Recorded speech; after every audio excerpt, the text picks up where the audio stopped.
Right ප්‍රශ්නාංක 1 අපි බලමු. පහත කුමන ප්‍රකාශයන්ගෙන් ආයතනයක ගිණුම්කරණයේ ප්‍රධාන අරමුණ වඩාත් හොඳින් විස්තර කරනු ලබයිද කියලා අහනවා. ඉතින් ඔයා දන්නවා ගිණුම්කරණයේ ප්‍රධාන අරමුණ තමයි ව්‍යාපාරයක් පිළිබඳව තියෙන මූල්‍ය තොරතුරු, මුදලින්ම ඉන්න පුළුවන් තොරතුරු නැත්නම් අපි කියනවා ආර්ථික තොරතුරු. ඒ ව්‍යාපාරය දිහා බලාගෙන ඉන්න පාර්ශ්වයන්ට නැත්නම් අපි කියනවා ඒ ව්‍යාපාරයක් සම්බන්ධයෙන් ඉන්න ඇල්මක් දක්වන පාර්ශ්වයන්ට ඒ අර මුදලින්ම අයින්න පුළුවන් තොරතුරු ලබා දෙන එක තමයි ගිණුම්කරණයේ ප්‍රධාන අරමුණ වෙන්නේ. ඉතින් මේ උත්තර පහ කියවලා බැලුවොත් ඔයාලට පේනවා උත්තරේ උත්තරාංක 5 විදිහට තමයි අපිට ගන්න පුළුවන් වෙන්නේ. ආයතනයක ඇල්මැති පාර්ශ්වයන්ට තීරණ ගැනීම සඳහා තොරතුරු sannivedanaya කිරීම. එක තමයි වඩාත් යෝග්‍යතම පිළිතුර වෙන්නේ ප්‍රශ්නාංක 1ට. ප්‍රශ්නාංක 2 ගිණුම්කරණ ක්‍රියාවලිය තුළ පහ සඳහන් කාර්යයන්හි අනුපිළිවෙල වන්නේ කුමක්ද?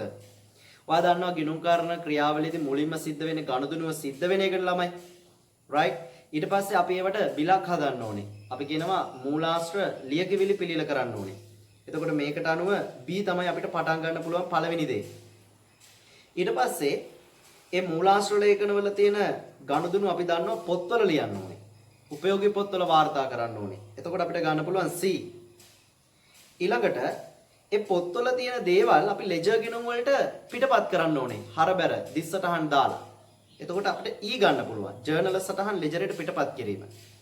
ඊට පස්සේ අපි දන්නවා ලෙජර් ගිණුම් හදලා ඉවරනහම අපිව තුලනය කරන්න පුළුවන්. A.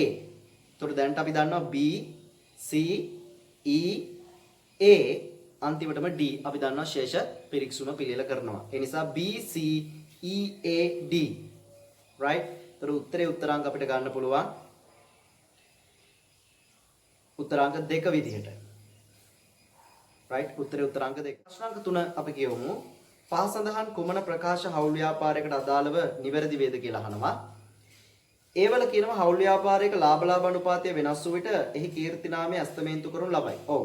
ඔයා දන්නවා ලාභ අනුපාතය වෙනස් වුනහම හවුල්කරුවෙක් බඳව ගත්තාම හවුල්කරුවෙක් විශ්‍රාම ගියාපුවාම මෙන්න මේ අවස්ථා තුනේදී හවුල් ව්‍යාපාරයක් කීර්ති නාමය ගිණුම්ගත කරන්න ඕනේ. right? එතකොට A හරි ළමයි.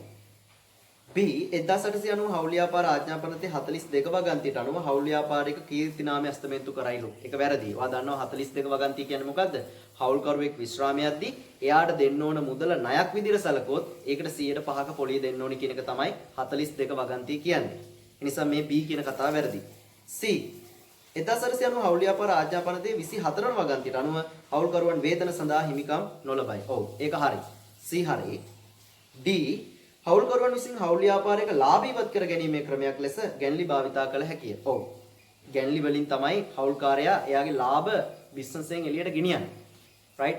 ජංගම ගිණුමේ තියෙන ප්‍රතිලාභ සියල්ල එයා ගෙදර ගෙනියන්නේ ගැන්ලි හරහා. ඒක හරි. E 1890 හවුල් ව්‍යාපාර ආඥාපනතේ 24 වන වගන්තියට අනුව හවුල්කරුවන්ගේ ප්‍රාග්ධන ශේෂ මත 105ක පොලිය දෙන්න ඕනලු. ඒව වැරදි. ප්‍රාග්ධනයට ප්‍රාග්ධන ශේෂ වලට අපි පොලිය දෙන්නේ නැහැ ආඥාපනතට අනුව. ඒ නිසා මේකේ හරි වෙන්නේ ළමයි A හරි, C හරි, D හරි. ඒ නිසා උත්තරේ A, C, D අපිට ගන්න පුළුවන් උත්තරේ උත්තරාංක 2 නේ. A, C, D. right. ප්‍රශ්නාංක 4 LKS 2 ප්‍රමිතියට අනුව තොගේ පිරිවැය තීරණය කිරීමේදී පහත කුමන පිරිවැයයිතම ඇතුළත් කරනු නොලබයිද? right? කොයි දේවල්ද ඇතුළත් කරන්නේ නැත්තේ තොගේට? අන්න ඒ ටික අහන්න. අපි දන්නවා මොනවද සාමාන්‍ය තොගේ පිරිවැය තුල තියෙන LKS 2ට අනුව? ගැනුම් පිරිවැය, පරිවර්තන පිරිවැය, වෙනත් පිරිවැය. වෙනත් කියන්නේ වර්තමාන තත්ත්වයට සහ වර්තමාන ස්ථානයට ගෙනීමට අදාළ පිරිවැය. උදාහරණයක් මෝස්තර වියදම්, ඇසුරුම් වියදම්, ඔය වගේ දේවල්. right. ඉතින් මෙතන ඒ වල කියනවා අමුද්‍රව්‍ය ශ්‍රමය හෝ වෙනත් නිෂ්පාදන පිරිවැයට අදාළව අපතේ යන ලද සාමාන්‍ය වටිනාකම්. සාමාන්‍ය වටිනාකම් හැමතිස්සෙම තොගේ පිරිවැය තුල තියෙනවා. දැන් උදාහරණයක් විදිහට අපි ගමුකෝ. දැන් මෙයා කියනනේ මේ අමුද්‍රව්‍ය. දැන් උදාහරණයක් වයි තන්න රයිස් එකක් දානවා. ඔයාලා දැකලා තියෙනනේ කඩේකට ගියන් පස්සේ ඔයා රයිස් එකක් කිව්වම මේගොල්ලෝ රයිස් එක මෙහෙම දානවනේ. තාච්චියෙන්. එහෙම දාද්දී බත්තට දෙක තුනක් අනිවාර්යෙන් ළමයි එළියට වැටෙනවනේ. ඕකට තමයි කියන්නේ මොකද්ද? සාමාන්‍ය අපතේ අමුද්‍රව්‍ය වලට අදාළ. ඔයා කියනවද කඩේ මුදලාලිට බත්තට දෙක තුනක් වැටුණා. ඒ නිසා මිල අඩු කරන්න කියලා ඔයා කියනවද? එහෙම කියන්නේ නැහැ ළමයි. right? ඔයාට ඒකටත් එක්ක තමයි ගෙවන්න වෙන්නේ. ඒක සාමාන්‍ය දෙයක්නේ. සාමාන්‍යයෙන් ඒ අපතේ සිද්ධ වෙනවනේ. ඒකයි අපි කියන්නේ ඒවට සාමාන්‍ය අපතේ. සාමාන්‍ය අපතේ මුදලාලි පවා නොසලකා හරිනවා. ඒ කියන්නේ සාමාන්‍ය අපතේ හැමතිස්සෙම මුදලාලි ඒ භාණ්ඩේ පිරිවැයක් විදිහට හැමතිස්සෙම සලකනවා. right? පැහැදිලිද? එතකොට හොඳට තේරුම් ගන්න. ඒක හැමතිස්සෙම මේ සාමාන්‍ය අපතේ කියන දේ භාණ්ඩයේ පිරිවැය ඇතුලේ තියෙනවා. ඒක අමුද්‍රව්‍ය වෙන්න පුළුවන්, ශ්‍රමයේ පැත්තෙන් වෙන්න පුළුවන්, ඕනම දෙයක් පැත්තෙන් වෙන්න පුළුවන්. හැබැයි අසාමාන්‍ය අපතය අනිවාර්යෙන්ම මුදලාට සිද්ධ වෙනවා භාණ්ඩයේ පිරිවැයෙන් අයින් කරන්න. පැහැදිලිද? රයිස් එක දාදි රයිස් එකෙන් භාගයක්ම බත් ටික බිමට හැටෙනවා. එතකොට ඒක අසාමාන්‍ය අපතයක්. එතකොට ඒ භාගෙට ඔයා කවදාකවත් කැමති නැහැ සල්ලි ගෙවන්න. ඒ නිසා මුදලාට සිද්ධ වෙනවා භාණ්ඩයේ පිරිවැයෙන් ඒ ටික අයින් කරලා දාන්නේ බත් වැටිච්ච ප්‍රමාණය. පැහැදිලිද? එතකොට ඒක අසාමාන්‍ය අපතය. අසාමාන්‍ය අපතය භාණ්ඩයේ පිරිවැය ඇතුලේ නැහැ. ඒකට හේතුව කස්ටමර් ඒකට ගෙවන්න කැමති නැහැ මිලක්. පැහැදිලිද? සාමාන්‍ය අපතේ හැමතිස්සෙම භාණ්ඩයේ පිරිවැය ඇතුලේ තියෙනවා. ඒක මොකද සාමාන්‍යයෙන් වෙන දෙයක්. පැහැදිලි? ඊළඟට එතකොට A තියෙනවා. හරි. B නිෂ්පාදිත භාණ්ඩ ගණතුරුකරුවන්ට බෙදා හරින තෙක් දරනු ලබන ගබඩා පිරිවැය. ඒව නැහැ. රයිට්? ඒක නිෂ්පාදයට අදාළ වෙනවද? භාණ්ඩයක් නිෂ්පාදයට අදාළ වෙනවද? නැහැනේ. ඒ නිසා ඒක අදාළ වෙන්නේ නැහැ. C ප්‍රදර්ශනාගාරවල පරිපාලන පොදුකාර්ය පිරිවැය. ඒව අදාළ වෙන්නේ නැහැ. ඒකට හේතුව ඒව පරිපාලනේ. ඔයා දන්නවා සාමාන්‍ය පරිපාලන බෙදා හැරීම් මූල්‍ය ඒ දේවල් සාමාන්‍යයෙන් LKS දෙකට අයත් වෙන්නේ නැහැ. ඒ නිසා B සහ C අපිට භාණ්ඩවල පිරිවැය විදිහට අපිට සලකන්න බෑ.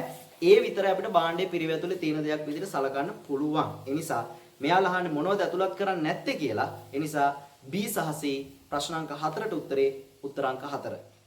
හොඳයි ප්‍රශ්නාංක 5 අපි බලමු. නිසි පරිදි ගිණුම් වාර්තා නොතබන තනි ව්‍යාපාරය සම්බන්ධයෙන් පහත් තොරතුරු ඔබට සපයා ඇත. ආරම්භක තොගය, හානි වූ තොගය හැර අවසන් තොග. right අපිට හැමතිස්සෙම උනේ අවසන් තොගය හානි වෙච්ච ඒවා නැතුව. ඒක හරි. වර්ෂයේ ගැණු විනාශ වෙලා මෙච්චර.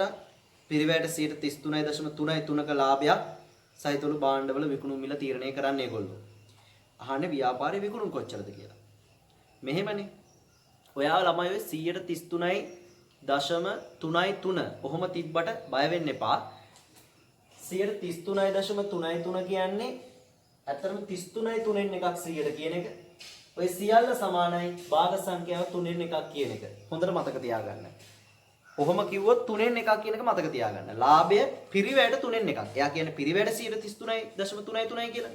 එහෙනම් ඔයා ඔළුවට දාගන්න පිරිවැයට නැත්නම් පිරිවැයෙන් 3න් එකක් තමයි ලාභය. තේරුණාද?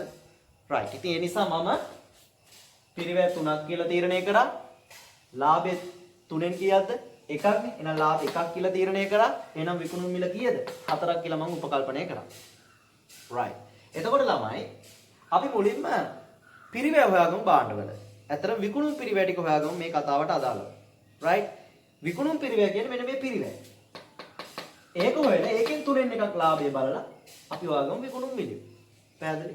ඉතින් විකුණුම් පිරිවැය කොහොමද හොයන්නේ? ඔය ගානේ ආරම්භක තොගේ කීයද? 190යි. ගැණුම් කීයද? 350යි. හානි වෙච්ච ඒවා සාමාන්‍යයෙන් අඩු කරනව නේද විකුණුම් පිරිවැය වෙන තැන? 10ක් අඩු කරා.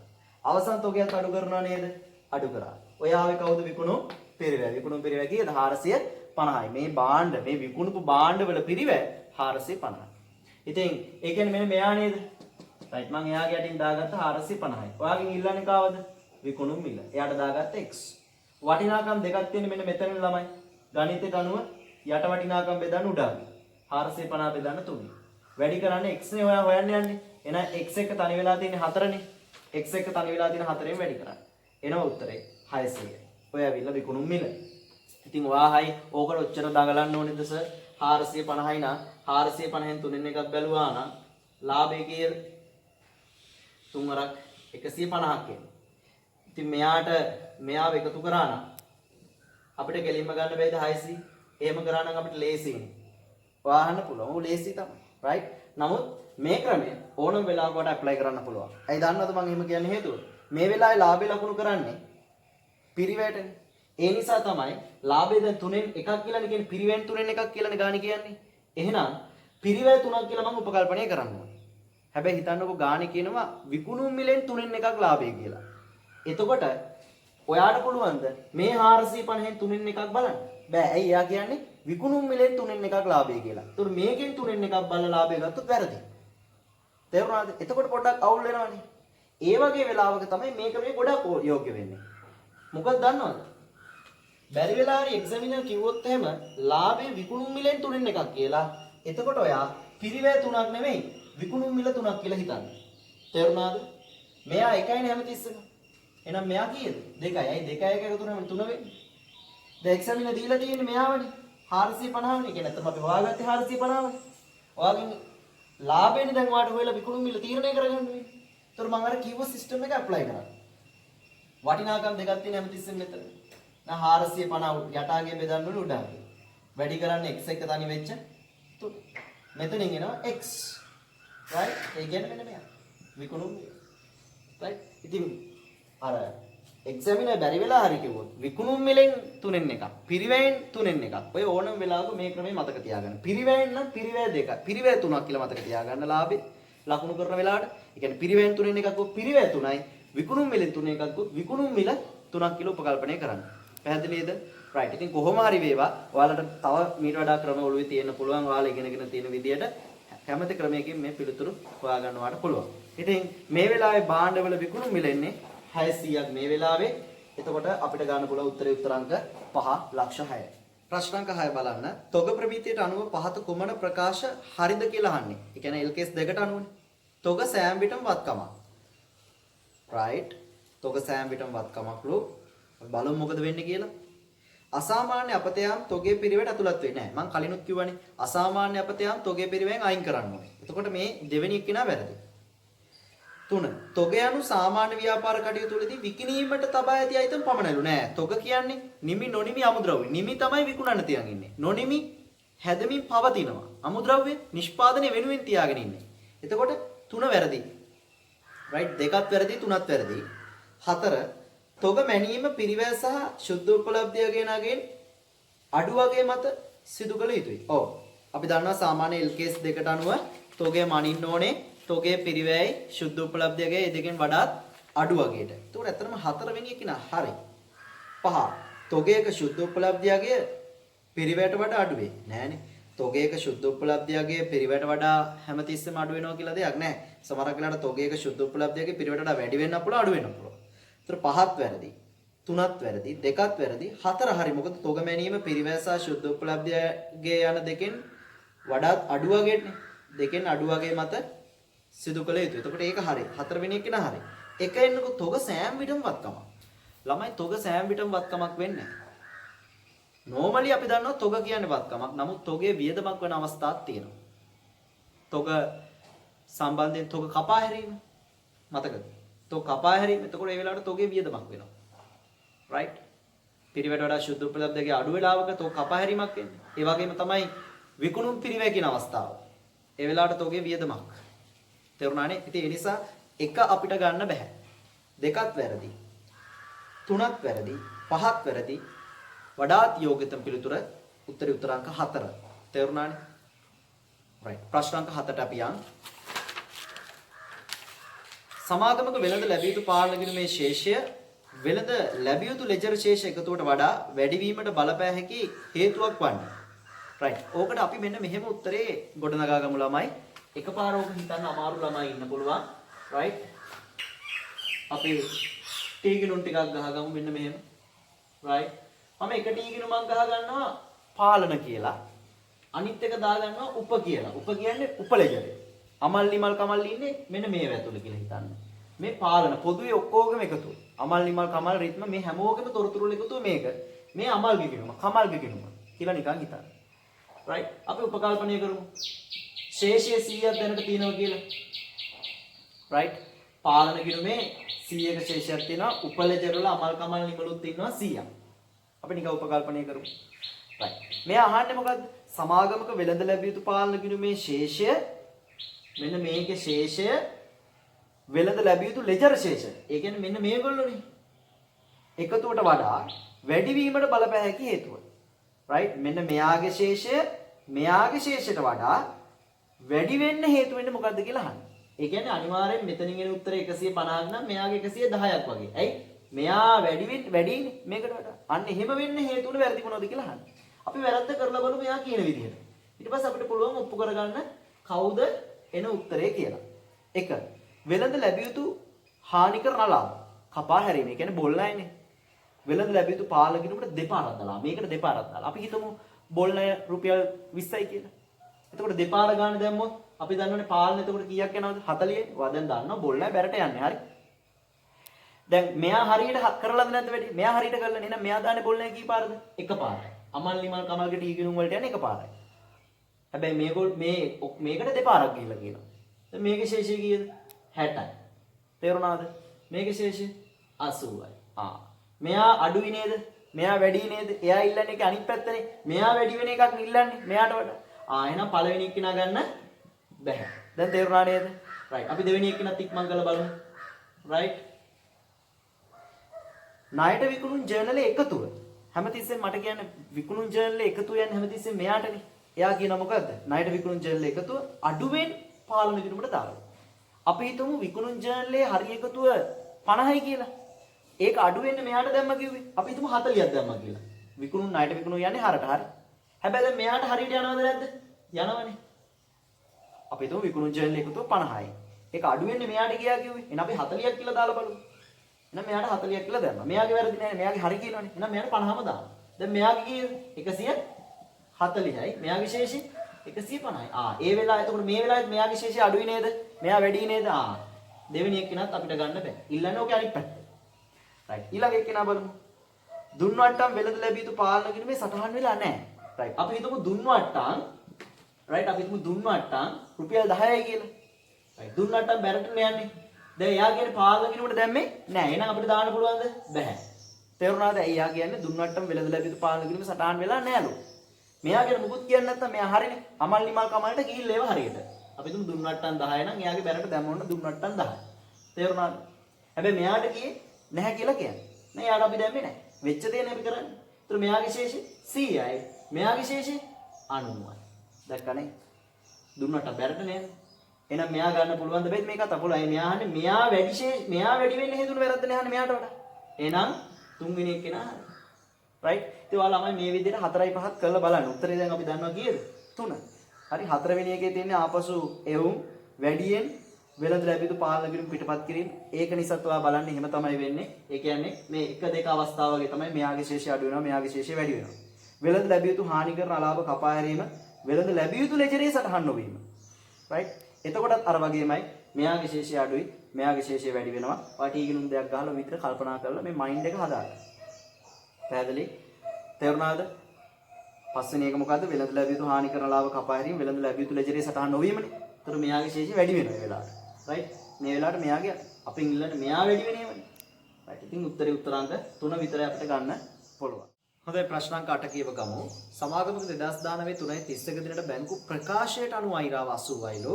නමුත් මුදල් පාලන ගිණුම ශේෂය ඊට වඩා වෙනස් වුණාලු. වෙනස් වීමට හේතු මෙන්න මෙහෙමලු. ඒ වෙනස් වීම වලට හේතු ගත්තොත් මුදල් පාලන ගිණුම මෙන්න මේ දේවල් ලියවිලා නැහැලු. බැංකු ගාස්තු ඍජු ප්‍රේෂණ නිකුත් කළ චෙක් අගරු වී. මෙන්න මෙච්චර 2019 3:31ට නිකුත් කළ නමුත් ඉදිරිපත් නොවූ චෙක් 60යිලු. තැන්පත් කළත් උපලબ્ධි නොවූ චෙක් වලගේ 120යි. අහන්නේ බැංකු ප්‍රකාශය ලැබෙන විට මුදල් පාලන ගිණුම ශේෂය. ඒ කියන්නේ ළමයි මුදල් පාලන ගිණුම වැරදි ශේෂය කියන එක මතක තියාගන්න. මොකද බැංකු ප්‍රකාශය ලැබෙද්දි බැංකුවෙන් අපිට ඒ වෙලාවට අපි හදලා තියෙන මුදල් පාලන ගිණුම ඇතුලේ සමහරක් වෙලාවට ස්ථාවර නියෝග මත ගෙවීම්, බැංකු ගාස්තු, ඍජු ප්‍රේෂණ වගේ දේවල් අපි අතින් ලියවිලා නැති වෙන්න පුළුවන්. ඒව නමුත් බැංකු ප්‍රකාශය තුල ලියවෙනවා. එතකොට ඒගොල්ලෝගේ අපේ ශේෂ වෙනස් වෙන එක ලොකු හේතුවක්.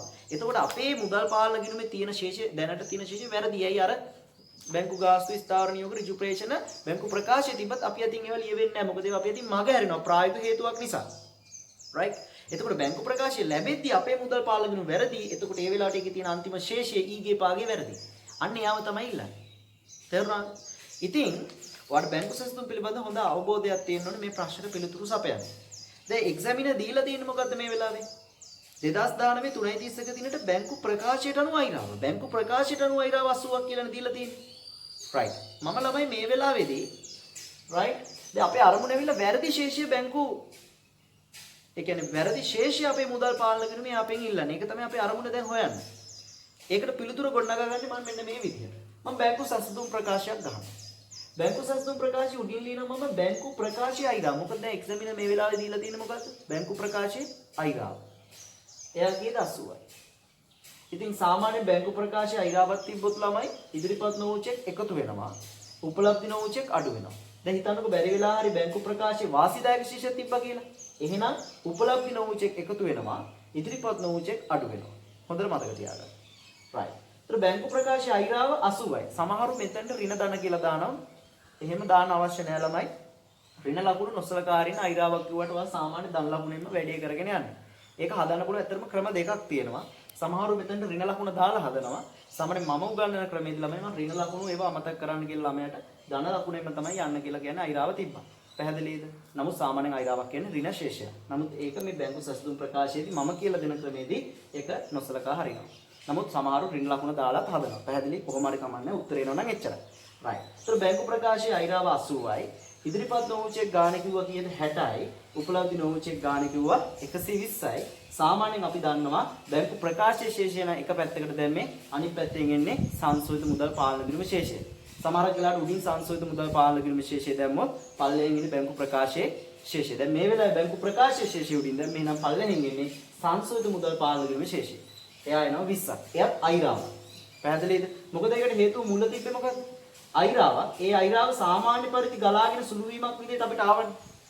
දැන් මෙතන 140න් කීයද අඩු වුනේ 120ක්. නෝමල් විදිහට අඩු වුණා. හැබැයි හිතන්න මෙතන 140 මේවා හොඳට වැදගත්. හරි. 140න් 150ක් අඩු වුණා කියලා හිතන්න. ඒතර මෙතන තියන අගයට වඩා වැඩි අගයක් නේ අඩු වුනේ. එතකොට එන උත්තරේ අපි වාසි ශේෂයක් විදිහට සලකන්නේ. හැබැයි මේ වෙලාවේ 140න් 120ක් අඩු වෙන්නේ. එතකොට මේ උත්තරයක්මයි එන්නේ අයිරාවක්මයි එන්නේ. හැබැයි මෙතන 140න් 150ක් වගේ අඩු වුණොත් මෙතනින් එන්නේ ප්‍රතිවිරුද්ධ පිළිතුරක්. ඒ කියන්නේ මෙතන අයිරාවක් නම් මෙතනින් එන්නේ එතකොට වාසිදායක ශේෂයක්. 140 150 160 කියලා කියන්නේ මේ කියන්නේ මීට වඩා වැඩි ගාණක් අඩු. කොහොම හරි වේවා මේ වෙලාවේ ඉන්නේ අයිරාවක් 20යි. මේ සංශෝධිත මුදල් පාලන කිරීමේ ශේෂය.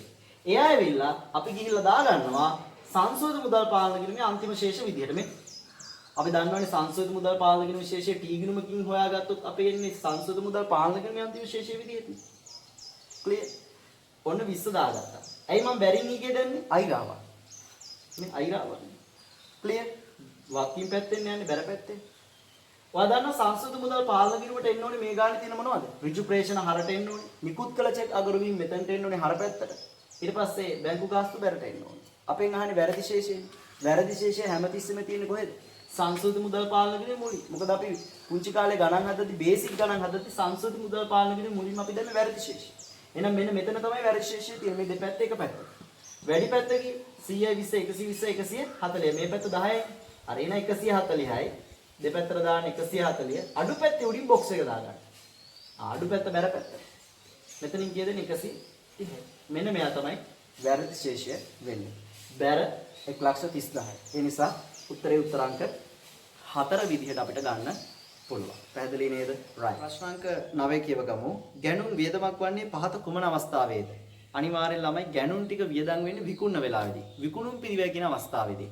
හොඳට මතක තියාගන්න උත්තරේ උත්තරාංක 2. ප්‍රශ්නාංක 10 සීමාසහිත අවත සමාගමෙහි පොදු ලෙජරයේ ඇති වෙළඳ ලැබිය යුතු පාලන ගිණුමේ ශේෂය සහ පෞද්ගලික ලෙජරෙහි ශේෂ ලයිස්තුව එකතු අතර පහස් සඳහන් සැසඳීමේදී ආධුනික ගිණුම් තබන්නා මෙන්න මෙහෙම දෙයක් පිළිල කරලාලු.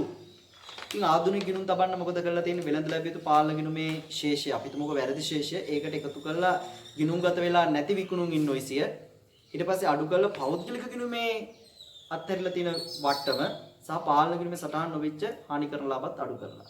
ඔයාගෙන් අහන්නේ පාලන ගිණුමේ නැත්නම් වෙළඳ ලැබිය යුතු ලෙස කොච්චරක්ද හරිශේෂය ණයගැතියන්ගේ කියලානේ. ඉතින් අපි හරියට සංශෝධනය කරමු වෙළඳ ලැබිය යුතු ශේෂය. මේ වෙලාව අපිට දීලා තියෙනවා ගානේ උඩ වෙළඳ ලැබිය යුතු පාලන ගිණුමේ ශේෂය 650යි 670යි කියලා. ඉතින් ඕක වැරදි ශේෂය කියලා අපිට හිතා ගන්න පුළුවන්. මොකද ඔය සමහර දේවල් එකට ගිහින් නැහනේ. විකුණුම් ඉන්වොයිසිය මග හැරුණොත් ඒකට යන්නේ නැහැ. ඒ නිසා අපි මොකද කරන්න ඕනේ? ඒකට විකුණුම් ඉන්වොයිසිය එකතු කරන්න ඕනේ. එයා කරලා තියෙන වැඩේ හරි. හැබැයි එයා ඒකෙන් අඩු කරන්න පුළුවන් ද පෞද්ගලික ගිණුමේ අත්හැරලා තියෙන වට්ටම් බෑ. මොකද පාලන ගිණුමේ ඒක ලියවිලානේ පෞද්ගලික ගිණුමෙන් ලියවිලා නැහැ කියන්නේ. එහෙනම් පෞද්ගලික ගිණුම් වල ලියවිලා නැත්තම් පෞද්ගලික ගිණුම් වලින් තමයි අඩු කරන්න ඕනේ. පාලන ගිණුමෙන් අඩු කරොත් වැරදි. එතකොට ඒක අඩු කරන්න අයිතියක් නැහැ. හැබැයි හානි කරනලා පුළුවන්. මොකද පාලන ගිණුම සටහන් වූ හානි කරන ලාභනේ. ඒ නිසා යාව පුළුවන්. ඒ නිසා මම මොකද කරේ මේ විකුණුම් ඉන්වොයිසිය එකතු කරලා හානි කරන ලාභ විතරක් අඩු කරා. උත්තරේ එනවා 670යි 690. ඕක තමයි මූල තත්ත්ව ප්‍රකාශයේ ණයගැතිය විදිහට අපිට මේ වෙලාවේ පෙන්වන්න පුළුවන් හොඳම උත්තරේ. අර පෞද්ගලික ගිණුමෙන් අත්හැරලා තියෙන වට්ටම අඩු කරන්න අයිතියක් නැහැ. තේරුණාද? අපිට අපෙන් අහන්නේ වෙළඳ ලැබිය යුතු ශේෂය කීයද කියලා. එතකොට ණයගැතිය හරියට සංශෝධනය කරා වෙන උත්තරේනේ. මේ වෙලාවේ පාලන ගිණුමේ හරි උත්තරේ. පාලන ගිණුම නිවැරදි කරන්න නම් අපිට ඕන වෙන්නේ උත්තර දෙකයි. පැහැදිලිද? දත්ත දෙකයි ඕන වෙන්නේ විකුණුම් ඉන්වොයිසියයි හානි කරන ලාභය විතරයි. අරක පෞද්ගලික ගිණුමෙන් තමයි අත්හැරලා තියෙන වට්ටම. right. ඒ නිසා උත්තරේ උත්තරාංක අපිට ගන්න පුළුවන් 5 විදිහට. 11 වෙනි එක බලන්න. පිරිවැය 50ක් වූ භාණ්ඩ 80කට ණයට විකුණලාලු. ණයගැතියන් 5000ක වටිනාකමකට යටත්ව තමයි මුදල් පියවලා තියෙන්නේ. ඒ කියන්නේ 5000 කියන්නේ වට්ටම. ඉතින් මොකද වෙන්නේ? හොඳට කල්පනා කරන්න. මම මේක බෝඩ් එකේ ලියන්න අවශ්‍ය නැහැ. 50ක භාණ්ඩ 80කට විකුණුවොත් ලාභය කීයද? 30යි. ලාභය නිසා හිමිකම් මොකද වෙන්නේ? වැඩි වෙනවා. එහෙනම් හිමිකම 30කින් වැඩි වෙනවා. ඊට පස්සේ 80 ණයගැතිව සල්ලි වලින් දෙන්නේ යද්දි ව්‍යාපාරේ වට්ටමක් දීලා නේද 5ක. ඔකට කියන්නේ දුන් වට්ටම්. දුන් වට්ටම් කියන්නේ වියදම. වියදම් නිසා හිමිකම අඩු වෙනවනේ. right. දැන් ලාභය 30 නිසා හිමිකම වැඩි වුණා. 5ක දුන් වට්ටම් නිසා හිමිකම අඩු වෙනවා. එහෙනම් සරලවම කිව්වොත් හිමිකම කීයකින්ද වැඩි වෙන්නේ? 25කින්. 30කින් වැඩි වෙලා ආයි 5කින් මොකද උනේ? අඩු වුණා. ඒ නිසා 25කින් තමයි හිමිකම සරලවම කිව්වොත් වැඩි වෙන්නේ. වත්කම මොකද වෙන්නේ? 50ක භාණ්ඩනේ 80කට වික්කේ ණයට. ඒතර 50ක වත්කම් අඩු වෙනවා. තොග වත්කම් අඩු වෙනවා 50යි. ණයට 80කට වික්කාම ණයගති වත්කම් 80කින් වැඩි වෙනවා. දැන් වත්කම් 30කින් නේද වැඩි වුණේ අන්තිමටම? right. දැන් රුපියල් 5ක් හැර 75ක් සල්ලි හම්බෙන්නේ නැද්ද ණයගතියන්ගේ? හම්බෙනවා. 75කින් සල්ලි වත්කම් වැඩි වෙනවා. ණයගතිය 80කින් අඩු වෙනවා. ඇයි දැන් ණයගතිය ඔක්කොම පිය වෙලා යනවද? ඒතර ඒ සිද්ධි නිසා වත්කම් 5කින් තනිකර අඩු වෙනවනේ. 75කින් මුදල් වත්කම් වැඩි වෙලා 80කින් ණයගති වත්කම් අඩු වෙනවා කියලා කියන්නේ ඇත්තටම රුපියල් 5කින් බිස්නස් එකේ වත්කම් අඩු වෙනවා. කලින් මුල් වැඩේ හින්දා 30කින් වත්කම් වැඩි වුණා. දැන් 5කින් වත්කම් අඩු වෙනවා. එහෙනම් තනිකර දෙන්නොත් 25කින් වත්කම් වැඩි වෙනවා. ඒ නිසා 25කින් වත්කම් වැඩි වේ, හිමිකම 25කින් වැඩි වේ. 11ට උත්තරේ උත්තරාංක 2.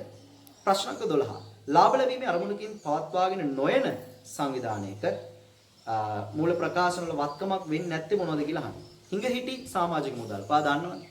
හිඟ හිටි කියන්නේ ලැබෙන්න තියෙන සමාජික මුදල් වත්කම. 3 මෙහෙයුම් කටයුතු සඳහා ගත්ත මිලදී ගත්ත වාහනය වත්කම. කලින් ගෙවීම ඉදිරියට කළ ගෙවීම වත්කම. මාර්ගස්තක වත්කම. හැබැයි ඉදිරියට ගෙවූ සමාජික මුදල් කියන්නේ වක්කීමක්. ඉදිරියට ගෙවූ කියලා කියන්නේ සමාජික ඉදිරියට ගෙවලෝ ඔයාලට සල්ලි. ජනවාරි මාසේ නම් දැන් අපි ඉන්නේ මේ කොයි මාසෙද? සැප්තැම්බර්ද? මේ අපි ඉන්නේ ඔක්තෝබර්. මේ ඔක්තෝබර් මාසෙ ඉන්නේ. ඒතර ඔක්තෝබර් මාසයේදී ඒගොල්ලෝ නොවැම්බර් වලටත් එක්ක ඔයාලට සල්ලි දෙනවා. සමාජික මුදල්. ඒතර ඉදිරියට ඒගොල්ලෝ ගෙවලා තියෙන්නේ. ඒක ඔයාලට වගකීමක්. තේරුණානේ? ඒ නිසා 12ට 2 වගකීමක් ඉදිරියට ගන්න වෙන්නේ. ඒ නිසා වත්කමක් නෙමෙයි 2. ඒ නිසා 2 අපිට ගන්න බෑ. ප්‍රශ්නාංක 13 බලමු. ව්‍යාපාරයක ලාභය කෙටුම්පත් ක්‍රියාවලිය තුළ පහත වැරදි සිදුවී ඇති බව අනාවරණය කර ගන්නා ලදී. අහන්නේ මේ වැරදි අතුරින් ශේෂ පිරික්සුමේ වෙනසක් ඇතිවීමට බලපාන වැරදි. right. ශේෂ පිරික්සුම ගත්තොත් මේ වගේනේ. right. මේ පැත්ත හර මේ පැත්ත බැර. අපි දන්නවා ශේෂ පිරික්සුම හදලා ඉවරනම් මේ දෙපැත්ත මොකද වෙන්න ඕනේ? සමාන වෙන්න ඕනේ. ඒ සමානභාවයට හානියක් කරන. ඒ කියන්නේ අසමාන වෙන්න හේතු වන වැරදි මොනවද කියලා අහන්න මෙයා. දැන් ඒවල කියන්නේ ණයට විකුණුම් 20ක් පොත් වලින් සම්පූර්ණයෙන් මගහැරිලා. ළමයි ණයට විකුණුම් 20 පොත් වලින් සම්පූර්ණයෙන් මගහැරුණොත් රුපියලක් හර විදිහටවත් රුපියලක් බැර විදිහකටවත් ඔය රුපියල් 20 ගිණුම් ගත වෙන්නේ නැහැ නේ. මොකද පොත්වල ලියවුම් නැති වුණොත් කොහොමද කියන්නේ ලෙජර් ගිණුම් වලට යන්නේ. අපි බිල් බලාගෙන පොත්වල ලියන පොත් බලාගෙන හර බැර විදිහට ලෙජර් ගිණුම් වල දානවා. ඒතකොට ලෙජර් ගිණුම් වල රුපියලක් හර බැර විදිහට යන්නේ නැහැ පොත්වල ලියුම් නැත්තන්නේ. ඒ නිසා මේකෙන් හරත් බිඳුවයි බැරත් බිඳුවයි බලපෑම. ශේෂ පිරික්සුමට. ඒ කියන්නේ කිසිම බලපෑමක් නැහැ. ඒ කියන්නේ වෙනසක් ඇති වෙන්නේ නැහැ. මොකද රුපියලක්වත් පොත්වල ලියුන්නේ නැහැ කියන්නේ හර බැර විදිහට රුපියලක්වත් යන්නේ නැහැ. එතකොට ශේෂ පිරික්සුමට කිසිම බලපෑමක් නැහැ මේකේ. ඒ කියන්නේ බලපෑමක් නැහැ කියලා කියන්නේ ශේෂ පිරික්සුමේ අසමානතාවයට බලපෑමක් ඇති වෙන්නේ නැහැ. ඒ කියන්නේ ශේෂ පිරික්සුම අසමාන වෙන්නේ නැහැ. right. ශේෂ පිරික්සුම සමානයි. අසමාන වෙන්නේ නැහැ ශේෂ පිරික්සුම. ඊළඟ උදාහරණයක් ගත්තොත් රුපියල් 60ක් වූ අවසන් තුගේ වාර්තා කරලා නැහැ. ඒකත් අර වගේමයි. කොහෙවත් ලියලා නැහැ. අවසන් තුක ගිණුම් ගත කරන්නේ කොහොමද? අවසන් තුක හර වෙලද බැල. දැන් කලින් ණයට විකුණු 20 කොහොමද ගිණුම් ගත කරන්නේ? ණයගති පාලනහර විකුණුම් බැල. දැන් එහෙම ණයගති පාලනහර විකුණුම් බැල කියලා මේ 20 ගිණුම් ගත උනේත් නැහැ. අවසන් තුක හර වෙලද බැල කියලා මේ 60 ගිණුම් ගත වෙලත් නැහැ. ඒ පොත්වල ලියලා නැහැ. ඒ කොහෙවත් ලියෙන්නේ නැහැ කියන්නේ ළමයි කොහොමද ශේෂ පිරික්සුමේ සමානභාවයට එක ප්‍රශ්නයක් නැහැ. ඒක අසමාන වෙන්නේ නැහැ. තේරුණාද? හැබැයි ඊළඟ වැඩේ බලන්න. 25ක ආරම්භක බැංකු වෛරාව බැංකු ගිණුමේ හර පැත්තේ දැම්මොත් අනිවාර්ය ශේෂ පිරික්සුම අසමාන වෙනවා. ඇයි ළමයි බැංකු වෛරාව දාන්න ඕනේ බැර පැත්තේ. දාලා තියෙන කොයි පැත්තද? හර පැත්තනේ. ක්ලියර්? බැර පැත්තට යම් බලපෑමක් ශේෂ පිරික්සුමේ වෙනවා. ශේෂ පිරික්සුම අනිවාර්යෙන් අසමානයි. right? ඊළඟට වෙළඳ ගෙවිතු පාලන කියලා හිතා ගන්න. හරි? වෙළඳ ගෙවිතු පාලන ගිණුම එකතු කිරීමේදී හර පැත්ත 2000ක් අඩු වෙන එකතු කරලා අනිවාර්යෙන් මතක තියාගන්න මෙච්චරයි. T ගිණුම විශේෂයෙන්ම පොදු ලෙජරේ තියෙන T ගිණුමක් ශේෂ කරද්දි වරදක් වුණොත් නැත්නම් ආරම්භක ශේෂ අවසාන ශේෂ දාද්දි වරදක් සිද්ධ වුණොත් නියත වශයෙන්ම ඒක ශේෂ පිරික්සුමේ සමාන භාවයට ප්‍රශ්නයක් එනවා. ඒ කියන්නේ ශේෂ පිරික්සුම අසමාන වෙනවා. ටී ගිණුමක හර පැත්තට දාන දෙයක් දාන්න ඕන දෙයක් බැර පැත්තට දැම්මු බැර පැත්තට දාන්න ඕන දෙයක් හර පැත්තට දැම්මු නැත්නම් ඒ ටී ගිණුමක අවසාන ශේෂ කරද්දී සුළු කිරීමේ වරදක් වුණොත් එකතුව ගණිතී වරදක් වුණොත් අනිවාර්යයෙන්ම ශේෂ පිරික්සුමේ අසමාන භාවයකට හේතු වන දෙයක් ඒක. ඒ කියන්නේ සමාන භාවය නැති කරලා අසමාන බවක් ඇති කරන ශේෂ පිරික්සුමේ. මේ අහන්නේ ඉහත වැරදි අතුරින් ශේෂ පිරික්සුමේ වෙනසක්. ඒ කියන්නේ අසමාන බවක් ඇතිවීමට බලපාන වැරදි. උත්තරේ C සහ D කියන එක මතක තියාගන්න. උත්තරේ උත්තරාංක 5. ප්‍රශ්නාංක 14 15 බලමු. ප්‍රශ්නාංක කියනවා 14 හා 15 වෙන ප්‍රශ්න සඳහා පිළිතුරු සැපීමට පහත තොරතුරු භාවිතා කරන්නලු. බැංකු ගිණුමේ සංශෝධිත ශේෂය 36යි. ඉදිරිපත් නොවූ චෙක් 5යි. උපලබ්ධි නොවූ තැන්පතු 2යි. ස්ථාවර නියෝග මත ගෙවූ රක්ෂණ රුපියලයි. බැංකු ගිණුමේ නැති ලාභාංශ සහ පොලි රුපියල් 3යි. අහන්නේ බැංකු ගිණුමේ සංශෝධනයට පෙර තිබූ ශේෂය. අපි කලින් කරා වගේම ගානක් පොඩි වෙනස්කම් ටිකක් තියෙන්නේ. මේ අහන්නේ බැංකු ගිණුමේ සංශෝධනයට පෙර තිබූ ශේෂය. ඒ කියන්නේ ළමයි මුදල් පාලන ගිණුම සංශෝධනයට පෙර තිබූ ශේෂය. හොඳට මතක තියාගන්න බැංකු ගිණුම කියන්නේ මුදල් පාලන ගිණුම. සංශෝධන පෙර තිබූ ශේෂය කියලා කියන්නේ වැරදි ශේෂය. මම කලිනුත් කිව්වනේ. right? නැත්තම් බැංකු ප්‍රකාශය ලැබෙන විට මුදල් පාලන ගිණුමේ ශේෂය කියන්නේ වැරදි ශේෂය. ඉතින් වැරදි ශේෂය හොයද්දී අපිට දැන් ගාණි උඩ දීලා තියෙනව නේද බැංකු ගිණුමේ සංශෝධිත ශේෂය. ඒ කියන්නේ මුදල් පාලන ගිණුමේ හරි ශේෂය 36යි. එයා එන්නේ හැමතිස්සෙම සංශෝධිත මුදල් පාලන ගිණුමේ අන්තිමටනේ. ඔන්න මම එයාව ඊගේ පාගේ විතර කැලින්ම දාගත්තා. එයා ගැන මුකුත් කියන්නේ නැත්තම් වාසී. වාසී නම් හර ශේෂයක් ඊගේ බැරින් පාගේ. ස්ථාවර නියෝග එනවනේ රුපියලයි සංශෝධනය කරද්දී. ඍජු ප්‍රේෂණ වගේ ලාභාංශ පොලි රුපියල් 3යි. ওই ටික විතරනේ ළමයි. right මම ඔයාලට කලින් කිව්වනේ වැරදි ශේෂය හැමතිස්සෙම තියෙන සංශෝධන මුදල් පාලන ගිණුම මෙතන හෝ මෙතනනේ. right වැඩි පැත්ත කීයද මේ පැත්ත 37යි. එහෙනම් අඩු පැත්තේ උඩින් බොක්ස් එකක් දාන්න. කීයද 34යි. එහෙනම් වැරදි ශේෂය 34යි. ඒ නිසා ප්‍රශ්නාංක 14 ඉල්ලන්නේ බැංකු ගිණුමේ සංශෝධනයට පෙර තිබූ ශේෂය. ඒ නිසා අපිට ගන්න පුළුවන් 34ක් විදියට උත්තරේ උත්තරාංක 5. බැංකු විස්තරේ ඒ කියන්නේ බැංකු ප්‍රකාශයේ ශේෂය කීයද කියලා අහන්න. ඉතින් බැංකු ප්‍රකාශයේ ශේෂය හොයද්දී අපි ගහන්නේ සාමාන්‍ය බැංකු සැලසුම් ප්‍රකාශයනේ. උඩින් ලියන්නේ මුදල් පාලන ගිණුමේ සංශෝධිත ශේෂයනේ. මෙන්න මෙයාමනේ. එයාව අපිට එක්සැමිනර් කෙලින්ම දීලා තිබ්බා. සාමාන්‍ය මුදල් පාලන ගිණුමේ සංශෝධිත ශේෂය අපි දන්නවනේ මේ වෙලාවේ වාසී කියලා. වාසී නම් අපි සාමාන්‍යයෙන් එකතු කරන්නේ මුදල් පාලන ගිණුමේ සංශෝධිත ශේෂය වාසී නම් අපි සාමාන්‍යයෙන් එකතු කරන්නේ ඉදිරිපත් නොවු චෙක් අඩු කරන්නේ උපලබ්ධි නොවු චෙක්. ඉදිරිපත් නොවු චෙක් ගානේ 5යි උපලබ්ධි නොවු චෙක් රුපියල් 2යි. එහෙනම් 41යි දෙයක් අඩුවම 39යි මෙයත් වාසී 39ක් මොකද මෙතනත් වාසී අර කලින් කිව්වා වගේම බලන්න මේ සාමාන්‍ය විදිහට අඩුවීමක් උනේ එහෙනම් මෙයත් වාසී හැබැයි 41කින් 50ක් වගේ අඩුනොත් මෙතනින් එන උත්තරේ මෙයාගේ ප්‍රතිවිරුද්ධ එක්කෙනා ඒ කියන්නේ අවාසී අයිරාවක් මේ වෙලාවේ වාසී ඒ නිසා 39යි උත්තරේ උත්තරාංක 2 15ට උත්තරේ 2 ප්‍රශ්නාංක 16 බලන්න ශ්‍රී ලංකා ගිණුම් කරන ප්‍රමිතාංක 2 ඒ කියන්නේ LKS 2ට අනුව නිර්දේශිත පිරිවැස් සූත්‍ර 2 ඔයා දන්නවා FIFO සහ WAC ඒ කියන්නේ පළමු පිට ක්‍රමය සහ අනිත් එක තමයි බර තැබූ සාමාන්‍ය මිල ක්‍රමය. නැත්නම් බරිත සාමාන්‍ය මිල ක්‍රමය කියලාත් අපි කියනවා. ඕව ඇවිල්ලා සූත්‍ර දෙක. ඒ නිසා අපිට ගන්න පුළුවන් හොඳම උත්තරේ උත්තරාංක 3. පෙර ඇතුළු පෙර පිට ක්‍රමය බරිත සාමාන්‍ය මිල ක්‍රමය. ඔය LIFO ඕවා ඒ කාලේ තිබ්බ දේවල් ඒවා මේ ගිණුම් කරන ප්‍රමිතිය සංශෝධනයත් එක්ක ඒවා නැති වුණා. right. ප්‍රශ්නක 17 බලමු.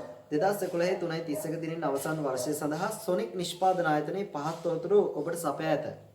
වසර මූලාග අමුද්‍රව්‍ය දීලා වසර මූලාග නොනිමි දීලා වර්ෂයේ හදලලු එකක 800ක් ඊට පස්සේ එකක පිරිවැය 100යිලු නිෂ්පාදන පොදු කාර්ය පිරිවැය 20000යි ඍජු ශ්‍රමය 15000යි වාගෙන් අහන්නේ කොච්චරද අමුද්‍රව්‍ය ගත්තේ කියලා මේ බිස්නස් එකෙන්. ඉතින් නිෂ්පාදන පිරිවැය ලේඛනයේ හරහා අපි ඒක හොයා ගන්න පුළුවන් අපිට.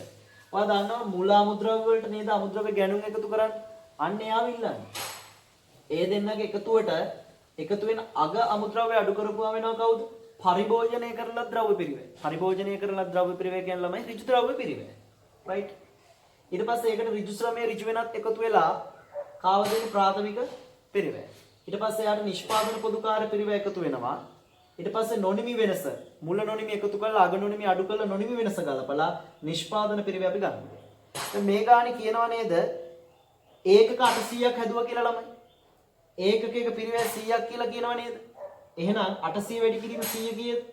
80000යි. දහස් වලින් නම් මම හදන්නේ 80ක් කියලා දාගත්තා. දැක්කද උත්තරේ ගත්ත වේදී? right? නොනිමි වෙනස ඔයා දන්නවා වසර මුල නොනිමි 10යි වසර අග 15යි. ඔයා දන්නවා සාමාන්‍යයෙන් වසර මුල නොනිමි මොකද කරන්නේ? එකතු කරනවා. වසර මුල නොනිමි එකතු කරනවා වසර අග නොනිමි අඩු කරනවා. එතකොට එන්නේ උත්තරේ ඍණ 5යි. තේරුණාද? right. එතකොට නිෂ්පාදන පොදුකාර පිරිවැය 20යි නම් right මෙයාට මෙයා එකතු වෙලා මෙයා අඩු වෙලා නෙමෙයි 80 වෙන්නේ. එහෙනම් මෙයා කීයක්ද වෙන්න ඕනේ? 65ක් නේ. ඇයි 65යි 20යි 85යි 85න් පා කරනවා 80. දැන් ප්‍රාථමික පිරිවැය 65 එන්නේ ඍජු ද්‍රව්‍ය නැත්තම් පරිභෝජනය කරලා ද්‍රව්‍ය පිරිවැයට මෙන්න මේ ඍජු ශ්‍රම එකතු වෙලා. දැන් මේ දෙක එකතු වුණා මෙයා ඔයාට ගන්න පුළුවන් මෙයාව කීයක් කියලා? 50ක් කියලා ගන්න පුළුවන් නේ. 50යි 15යි තමයි 65ක් වෙන්නේ. ඒත් මේ 50 එන්නේ මෙතනින් 80ෙන් 30ක් අඩු වෙලා නෙමෙයිද? right. එහෙනම් මේ 80 වෙන්නේ මේ 20ට කීයක් එකතු වෙලාද? 60ක් එකතු වෙලා. එහෙනම් අමුද්‍රව්‍ය ගැනුම් කීයද? 60යි. උත්තරේ උත්තරාංග 2. right ළමයි ප්‍රශ්නාංක 18ට එන්න. ණයපත් ව්‍යාපාරයේ තොගෙන් පහත් තොරතුරු ඔබට ලබා දී ඇත. භාණ්ඩ වර්ග දෙකක් දීලා XY වා නිකන් හිතන්නේ X කියන්නේ අපි හිතමු පොත්, Y කියන්නේ පෑන්. right? ඒතර X වල 1 2 කියලා කියන්නේ අපි කියවන X කියන්නේ පොත්, මොනිටර් පොත්, CR පොත් වෙන්න පුළුවන් 1 2 කියන්නේ. Y කියන්නේ පෑන් නම් නිල් පෑන්, රතු පෑන් වෙන්න පුළුවන් 1 2 කියලා කියන්නේ. එතකොට X කියන්නේ කාණ්ඩයක්, Y කියන්නේ කාණ්ඩයක්. ඒ X ඇතුලේ තියෙන 1 2 ඒ කියන්නේ මොනිටර් පොත්, CR පොත් කියන්නේ අයිතම්. Y කියන්නේ කාණ්ඩයක්, පෑන් කියන්නේ කාණ්ඩයක්. ඒ පෑන් ඇතුලේ තියෙන රතු නිල් පෑන් කියලා කියන්නේ අයිතම්. right? මේ අහනවා කාණ්ඩ ක්‍රමයට අනුව. ඇත්තටම උතන එක වචනයක් ළමයි මිස් වෙලා තියෙනවා. කාණ්ඩ ක්‍රමය අනුව සහ අයිතම් ක්‍රමය අනුව. ඒක හදාගන්න. කාණ්ඩ ක්‍රමය අනුව සහ අයිතම් ක්‍රමය අනුව මූල තත්ත්ව ප්‍රකාශයට ඇතුළත් කළ යුතු තොග අගය පිළිවෙලින් දැක්වෙන්නේ කියලා අහන්නේ. එතකොට දැන් ඔයා මේ ඉගෙනගෙන තියෙන කේස් දෙකට අනුව මේ ඇවිල්ලා ළමයි මොනවද මේ අයිතම් ක්‍රමයේ කාණ්ඩ ක්‍රමය කියන්නේ? තොගේ පිරිවැයයි, තොගේ ශුද්ධ උපලබ්ධයයි සසඳන ක්‍රම දෙකක්. තේරුණාද? සංසන්දනය කරන ක්‍රම දෙකක්. පිරිවැය සහ ශුද්ධ උපලබ්ධයයි. right? එතකොට අපි බලමු කොහොමද කාණ්ඩ ක්‍රමයටයි අයිතම් කරමයටයි අවසන් තොගය වෙන්නේ. මූල තත්ත්ව ප්‍රකාශයට අනුව. මම මුලින්ම ඔන්න කාණ්ඩ ක්‍රමයට ගණනය කරලා තියෙනවා. දැන් ළමයි උතන ඒකක ප්‍රමාණය මුලින්ම දීලා තියෙන්නේ. ඒකකයක ගත්ත මිල කියලා කියන ඒකකයේ පිරිවැය. මුලින්ම මුළු පිරිවැය අපි ගමු. right? ඒතර මුළු පිරිවැය බලන්න 100 වැඩි කිරීම 650 650යි. 250 වැඩි කිරීම 8 2000යි. 450 වැඩි කිරීම 6 2700යි. 320 වැඩි කිරීම 7 2240යි. ඒතර ශුද්ධ උපලබ්ධයේ කොහොමද ගන්නේ? ඔයා දන්නවනේ ශුද්ධ උපලබ්ධයේ සූත්‍රය මොකද්ද? LKS දෙකට අනුව ඇස්තමේන්තුගත විකුණුම් මිලෙන් අඩු කරන්න ඕනේ. ඇස්තමේන්තුගත නිම කිරීමේ වියදනුයි ඇස්තමේන්තුගත විකුණුම් වියදනුයි. මේ ගානේ ඇස්තමේන්තුගත විකුණුම් මිල 7යි ඇස්තමේන්තුගත විකුණුම් වියදම් 2යි පළවෙනි අවස්ථාව එකේ. ඊටර ඒ විදිහට 7න් 3ක් අඩු කරපුවම 5යි එකක ශුද්ධ උපලබ්ධයගේ මුළු අගය හොයන 5 වැඩි කරනවා 100. 500. ඒ විදිහට තමයි මේ හැම එකක්ම හොයලා තියෙන්නේ. එතකොට අපි මුලින්ම හොයන්නේ කාණ්ඩ ක්‍රමයට අනුව කොහොමද අවසන්තෝගේ මූල තත්ත්ව ප්‍රකාශය කියලානේ. ළමයි එතකොට කාණ්ඩයේ පිරිවැය කාණ්ඩයේ ශුද්ධ උපලබ්ධයගේ ගන්න ඕනේ මේ. තේරුණාද? දැන් මේ වෙලාවේ කාණ්ඩයේ පිරිවැය 2650යි. මේ වෙලාවේ කාණ්ඩයේ ශුද්ධ උපලබ්ධයගේ 2250යි. දැන් මේ දෙක එකතු කාණ්ඩයේ පිරිවැය 4940යි. කාණ්ඩයේ ශුද්ධ උපලබ්ධයගේ 4650යි. මේ කාණ්ඩේ අපි ගත්තේ. දැන් කාණ්ඩයේ පිරිවැයයි කාණ්ඩයේ ශුද්ධ උපලබ්ධයගේ දෙකකින් වඩාත් අඩු වගේ කීයද? 2250. මේ වෙලාවේ 4650. වඩාත් අඩු වගයන් දෙකේ එකතුව තමයි මූල තත්ත්ව ප්‍රකාශයට යන්නේ කාණ්ඩ ක්‍රමය. මම හිතන්නේ ඔතන එකතු වෙන්නේ 6900. තේරුණාද කරපු දේ? කාණ්ඩයේ පිරිවැය කාණ්ඩයේ ශුද්ධ උපලබ්ධයකින් වඩාත් අඩු වගේ ගත්තේ. වඩාත් අඩු වගේ. ඔයා දන්නවනේ LKS දෙකට අනුව තොගේ කියන්නේ වඩාත් අඩු වගේනේ. පිරිවැය ශුද්ධ උපලබ්ධයගේ. එහෙනම් මෙයා තමයි කාණ්ඩ ක්‍රමයට අනුව අවසන් තොග කියලා අපි දාන්න ඕනේ මූල්‍ය තත්ත්ව ප්‍රකාශයට. තේරුණාද? මේක සමාගම් ගැළපිල්ලක් පවා වෙන්න පුළුවන්. දැන් ඔයාගේ හොඳට මතක තියාගන්න සමාගම් ගානේ පළවෙනි ගැළපිල්ල මේ විදිහට මේක දෙන්න පුළුවන්. දුන්නයි පස්සේ මේ විදිහට කාණ්ඩ ක්‍රමයට හොයාගෙන මෙන්න මේ යගේ කොහොමද ගිණුම් ගත කරන්නේ? අවසන් තොග හර වෙලද බැර. නෑ, එහෙම නෙමෙයි. මේ යගේ අවසන් තොග හර. මම ඉක්මනින් කියන්නම්. මේ යගේ අවසන් තොග හර. 6000 කීයද? 900. වඩාත් අඩු වගේ අවසන් තොග හර. ඒ කියන්නේ මෙයා තමයි මූල්‍ය තත්ත්ව ප්‍රකාශයේ ජංගම වත්කම් වල පෙන්නන්නේ. වෙළඳ බැර කරන්නේ වෙළඳ කියන්නේ විකුණුම් පිරිවැය හොයන තැන. එතනත් අවසන් තොග දාන්න බෑ. එතනට දාන්නේ මෙන්න මේ දෙකේ එකතු. ඒ කියන්නේ පිරිවැය හැමතිස්සෙම. වෙළඳ යන්නේ පිරිවැය. right? ඒ කියන්නේ 2650යි 4940යි ඒ දෙකේම එකතු තමයි වෙළඳ යන්නේ කියන එක මතක තියාගන්න. ඔය පාද දෙකේ වෙනස තොග කපා හැරීම් හර. තොග කපා හැරීම් හර. කියලා ඒ පාත් දෙකේ වෙනස දාන්න ඕනේ. ඒක ආදායම් ප්‍රකාශය වෙනත් විදිහට. තේරුණාද? හැමතිස්සෙම වඩාත් අඩු වගයන් ටිකේ එකතුව මූල්‍ය තත්ත්ව ප්‍රකාශයට යන්නේ. ඒක අවසන් තොග හර. වෙළඳ බැර වෙන්නේ පිරිවැය ඔක්කොගෙම එකතුව. ඒ පාද දෙකේ වෙනස තොග කපා හැරීම් හර ඒක වෙනත් වියදමක් කියන එක මතක තියාගන්න. කොහොම හරි වේවා මෙයාලා ඉල්ලන්නේ කාණ්ඩ ක්‍රමයටයි අයිතම් ක්‍රමයට අවසන් තොගේ කීයද කියලානේ. එතකොට අවසන් තොගේ කාණ්ඩ ක්‍රමයට අනුව 6900 මම මේ අතිරේක පැහැදිලි කිරීමක් කරේ. රයිට්. ඊට පස්සේ අයිතම් ක්‍රමයට කොහොමද බලන්නේ? ඔයා අයිතම් ක්‍රමයට බලද්දී හරි ලේසි. අයිතමෙන් අයිතමේ අඩු වගේ ගන්න. රයිට්. මේ වෙලාව මේක අයිතමයක් නෙමෙයි තියෙන අයිතම්. රයිට්. මේ අයිතමේ වඩාත් අඩු වගේ කියන්නේ 500යි. මේ අයිතමේ 1750යි. මේ වෙලාවේ වඩාත් අඩු වගේ 2250යි. මේ වෙලාව වඩාත් අඩු වගේ 2240. ඔන්න ඔය හතර එකතු තමයි මූල්‍ය තත්ත්ව ප්‍රකාශයට අවසන් තොග කියලා යන්නේ. තේරුණා නේද? එතකොට එතන උත්තරේ 6740ක් කියලා ළමයි මේ හතරේ එකතු. එතකොට උත්තරේ උත්තරාංක 2. එතකොට අයිතම් ක්‍රමයට කොහොමද අවසන් තොග ගිණුම්ගත කරන්නේ? මේ හතර එකතුව අපි කීයද? 6740. එයාව තමයි මූල්‍ය තත්ත්ව ප්‍රකාශයට පෙන්නන්නේ. ඒකනේ අවසන් තොග හර වෙන්න ඕනේ. 6740යි. මෙන්න මේ හතර එකතු. වඩාත් අඩු වගේ අවසන් තොග හර. මෙයා කොහෙටද පෙන්නන්නේ මූල්‍ය තත්ත්ව ප්‍රකාශය.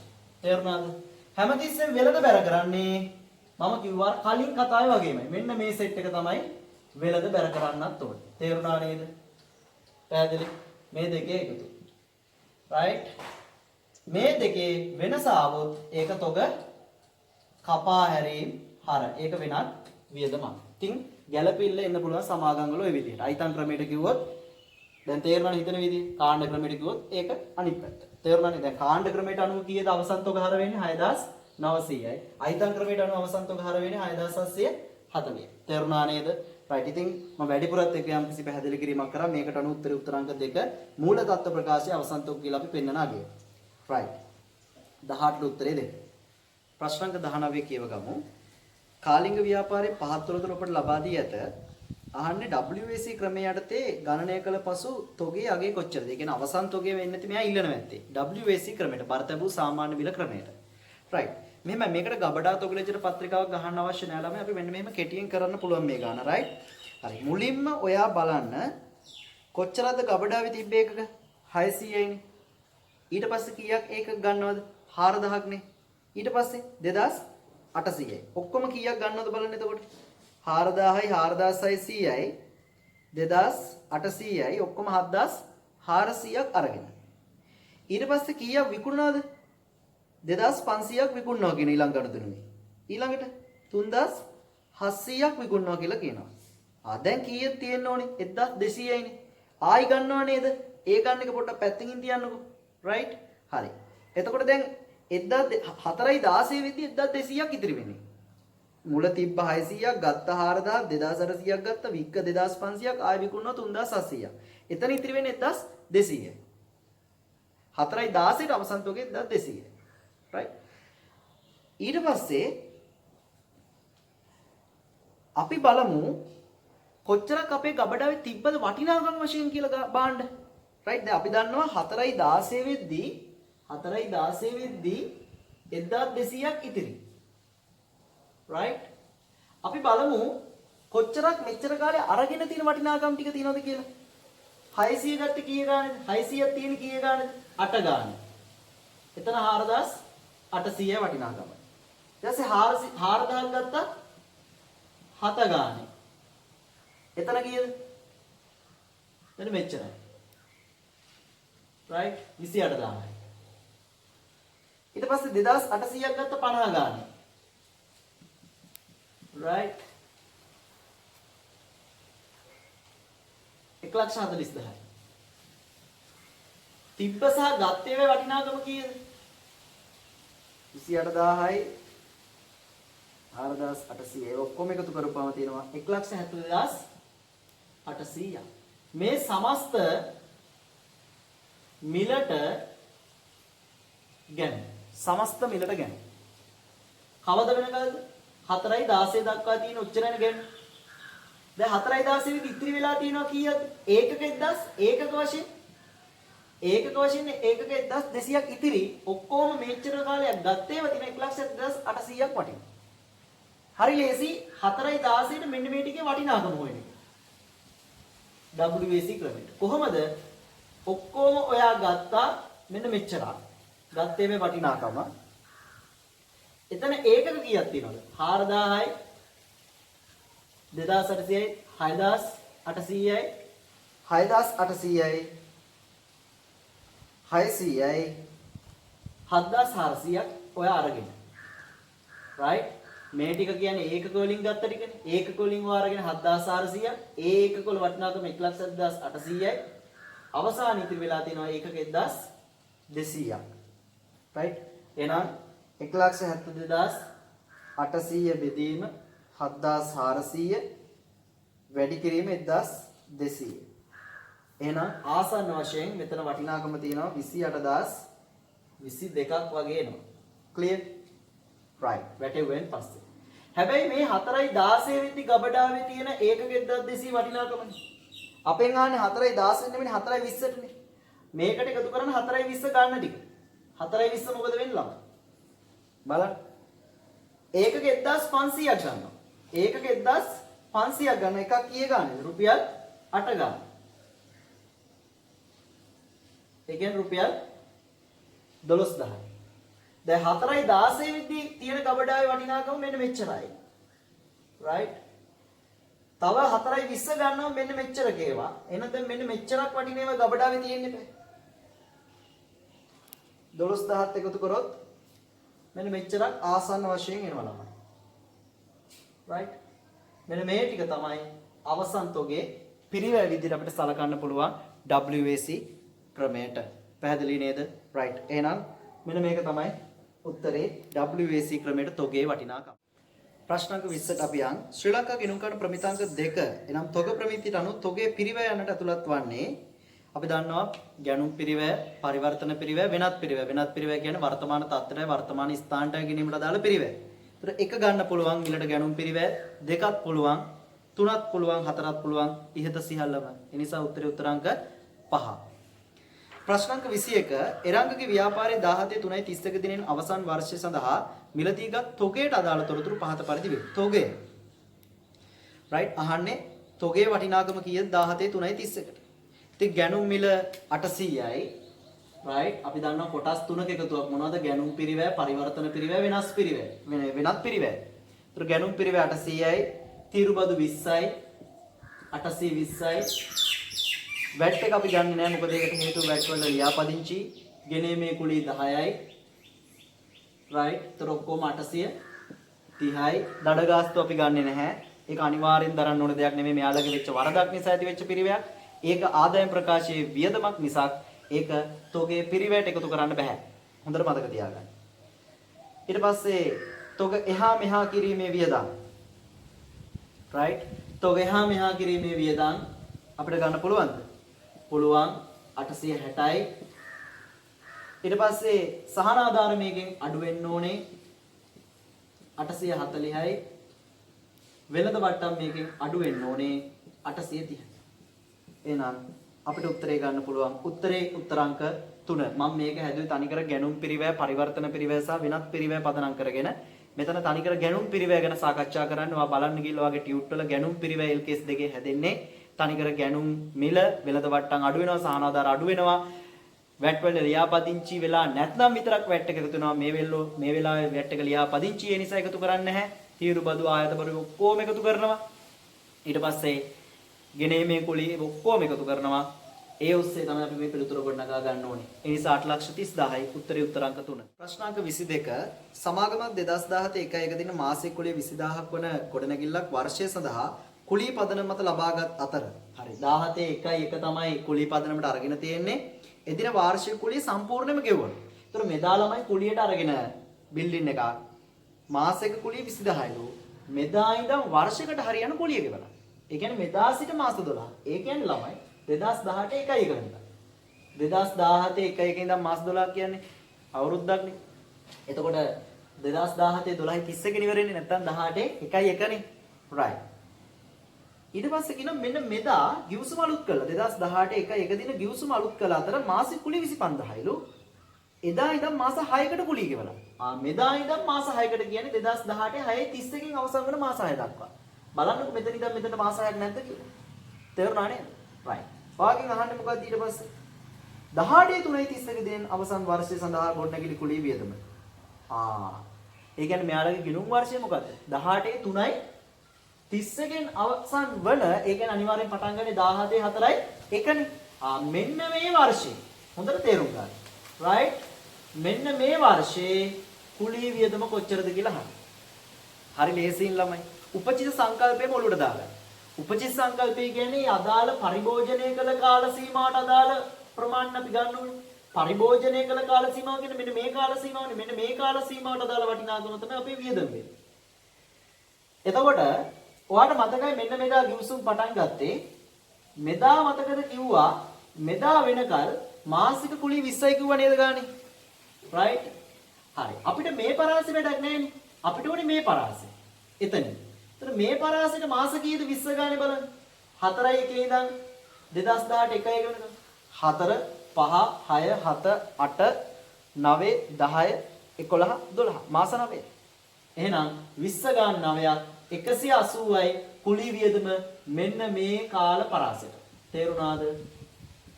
ඇයි මෙතන ඉඳන් මෙතනට හැම මාසයකටම 20යි නම් අපිට ඕනේ මෙදා ඉඳන් මෙදාටනේ. අපි ඉන්න වර්ෂෙ මෙදා ඉඳන් මෙදා නිසා. නම් 20 ගාන 9ක් 180. අපි දන්නවා මේ පරාසෙට අයිති වෙන්නේ අලුත් ගිවිසුමට අනුව 25 ගානේ මාස කීයද? 1යි 1 ඉඳන් 3:31කට මාස කීයද? 3යි. 75 නේ 3 රප්පා 15යි 3 2 6 1යි 7යි 75යි. right? එහෙනම් අවුරුද්දට කුලී වියදම කියන්නේ මෙන්න මේ දෙක එකතු. right? 5යි right 5යි 15යි 255යි. එහෙනම් කුලී වියදම අපිට ගන්න පුළුවන් 255යි. එකෙත් තියෙන දෙකෙත් තියෙන උත්තරේ. ඊළඟට අහන්නේ 2018 3:31 දිනට ඉදිරියට ගෙවු ගොඩනැගිලි කුලී. මෙදාට කොච්චරක් ඉදිරියට ගෙවුවද? ඔයාලට මතකයි නේද? මෙදා ගිවිසුම අප්ඩේට් වුණා අලුත් වුණා. මෙදා මාස 6කට කුලී එකපාර ගෙවුවා. ඒ කියන්නේ වැඩිපුර ගෙවලා මෙන්න මේ කාල පරාසයට. එතන මාස කීයද? 3යි නෙමෙයි. මෙදා ඉඳන් මෙදාට මාස කීයද? 3යි. එහෙනම් ඔයා දන්නවා මේ පරාසෙදී 25යි එක මාසයකට මාස 3කට වැඩිපුර ගෙවලා ඒත් 75. තේරුණානේ? එහෙනම් වැඩිපුර ගෙවලා 75. එහෙනම් අපිට ගන්න පුළුවන් උත්තරේ උත්තරාංක 1 විදියට ප්‍රශ්නාංක 22ට. ළමයි මේ වගේ ප්‍රශ්න එන්න පුළුවන් right? ප්‍රශ්නාංක 23 එකමුතු ක්‍රීඩා සමාජයේ 18 19 වර්ෂයට අදාළව සිදු වූ ගණතුණු කිහිපයක් පහත පරිදි වේ. 18 4යි 1ට ගොඩනැගිලි අරමුදලට හම්බෙලා තියෙන ළමයි ලක්ෂ 5ක මුදලා. ගොඩනැගිල්ලක් ඉදි කරන්න ලක්ෂ 5ක පරිත්‍යාගයක් කියන්නේ හම්බෙලා. විශේෂ පරිත්‍යාගයක්. ඒකෙන් 10යි 1 ලක්ෂ 3ක් වැය කරලා ගොඩනැගිල්ලේ ඉදිකිරීම කටයුතු ආරම්භ කරලා. අවසන් කරලා නෙමෙයි කෙලින්ම පටන් අරගෙන ලක්ෂ 3ක් වැය කරලා තාම ඒක ඉවර කරලා නැහැ. පටන් ගත්තා විතරයි. ක්ලියර්? එතකොට මෙයා අහන දේ තමයි 2019 3:31කට කොහොමද ගිණුම් කරන සමීකරණයට තිබෙන බලපෑම? දැන් මුලින්ම වර්ෂය තුල ලක්ෂ 5ක සල්ලි හම්බ වෙනවනේ. එතකොට මොකද වෙන්නේ? වත්කම් නිකන් කල්පනා කරන්න. ව්‍යාපාරේ ලක්ෂ 5ක සල්ලි කියන වත්කම වැඩි වෙනවා. ඒ ලක්ෂ 5න් ලක්ෂ 3ක් පාවිච්චි කරපුවම දැන් සල්ලි කියන වත්කම කීයද තියෙන්නේ? ලක්ෂ 2යි. ඒ නිසා වත්කම් ඉතිරි වෙන්නේ ලක්ෂ කීයද? 2යි. හැබැයි ගොඩනැගිල්ල හදනවනේ ලක්ෂ 3ක් වැය කරලා. දැන් ගොඩනැගිලි වැය වෙන වැඩි වෙනවා ලක්ෂ 3කින්. ඒතකොට දැන් ආයි ලක්ෂ 5කින් වත්කම් වැඩි වෙනවා. ඇයි? ලක්ෂ 5ක සල්ලි හම්බුණානේ. ඒකෙන් ලක්ෂ 3ක් වියදම් කරානේ. ලක්ෂ 2ක සල්ලි වත්කම් ඉතිරි වෙන්නේ. ලක්ෂ 3ක් වැය කරේ මොකටද? ගොඩනැගිල්ල හදන්නනේ. දැන් ගොඩනැගිලි වත්කම් වැඩි වෙනවනේ. ඒතකොට ගොඩනැගිලි වත්කම් තියෙනවා ලක්ෂ 3ක්, සල්ලි වත්කම් තියෙනවා ලක්ෂ 2ක්, ඔක්කොම වත්කම් ලක්ෂ 5යි. ක්ලියර්?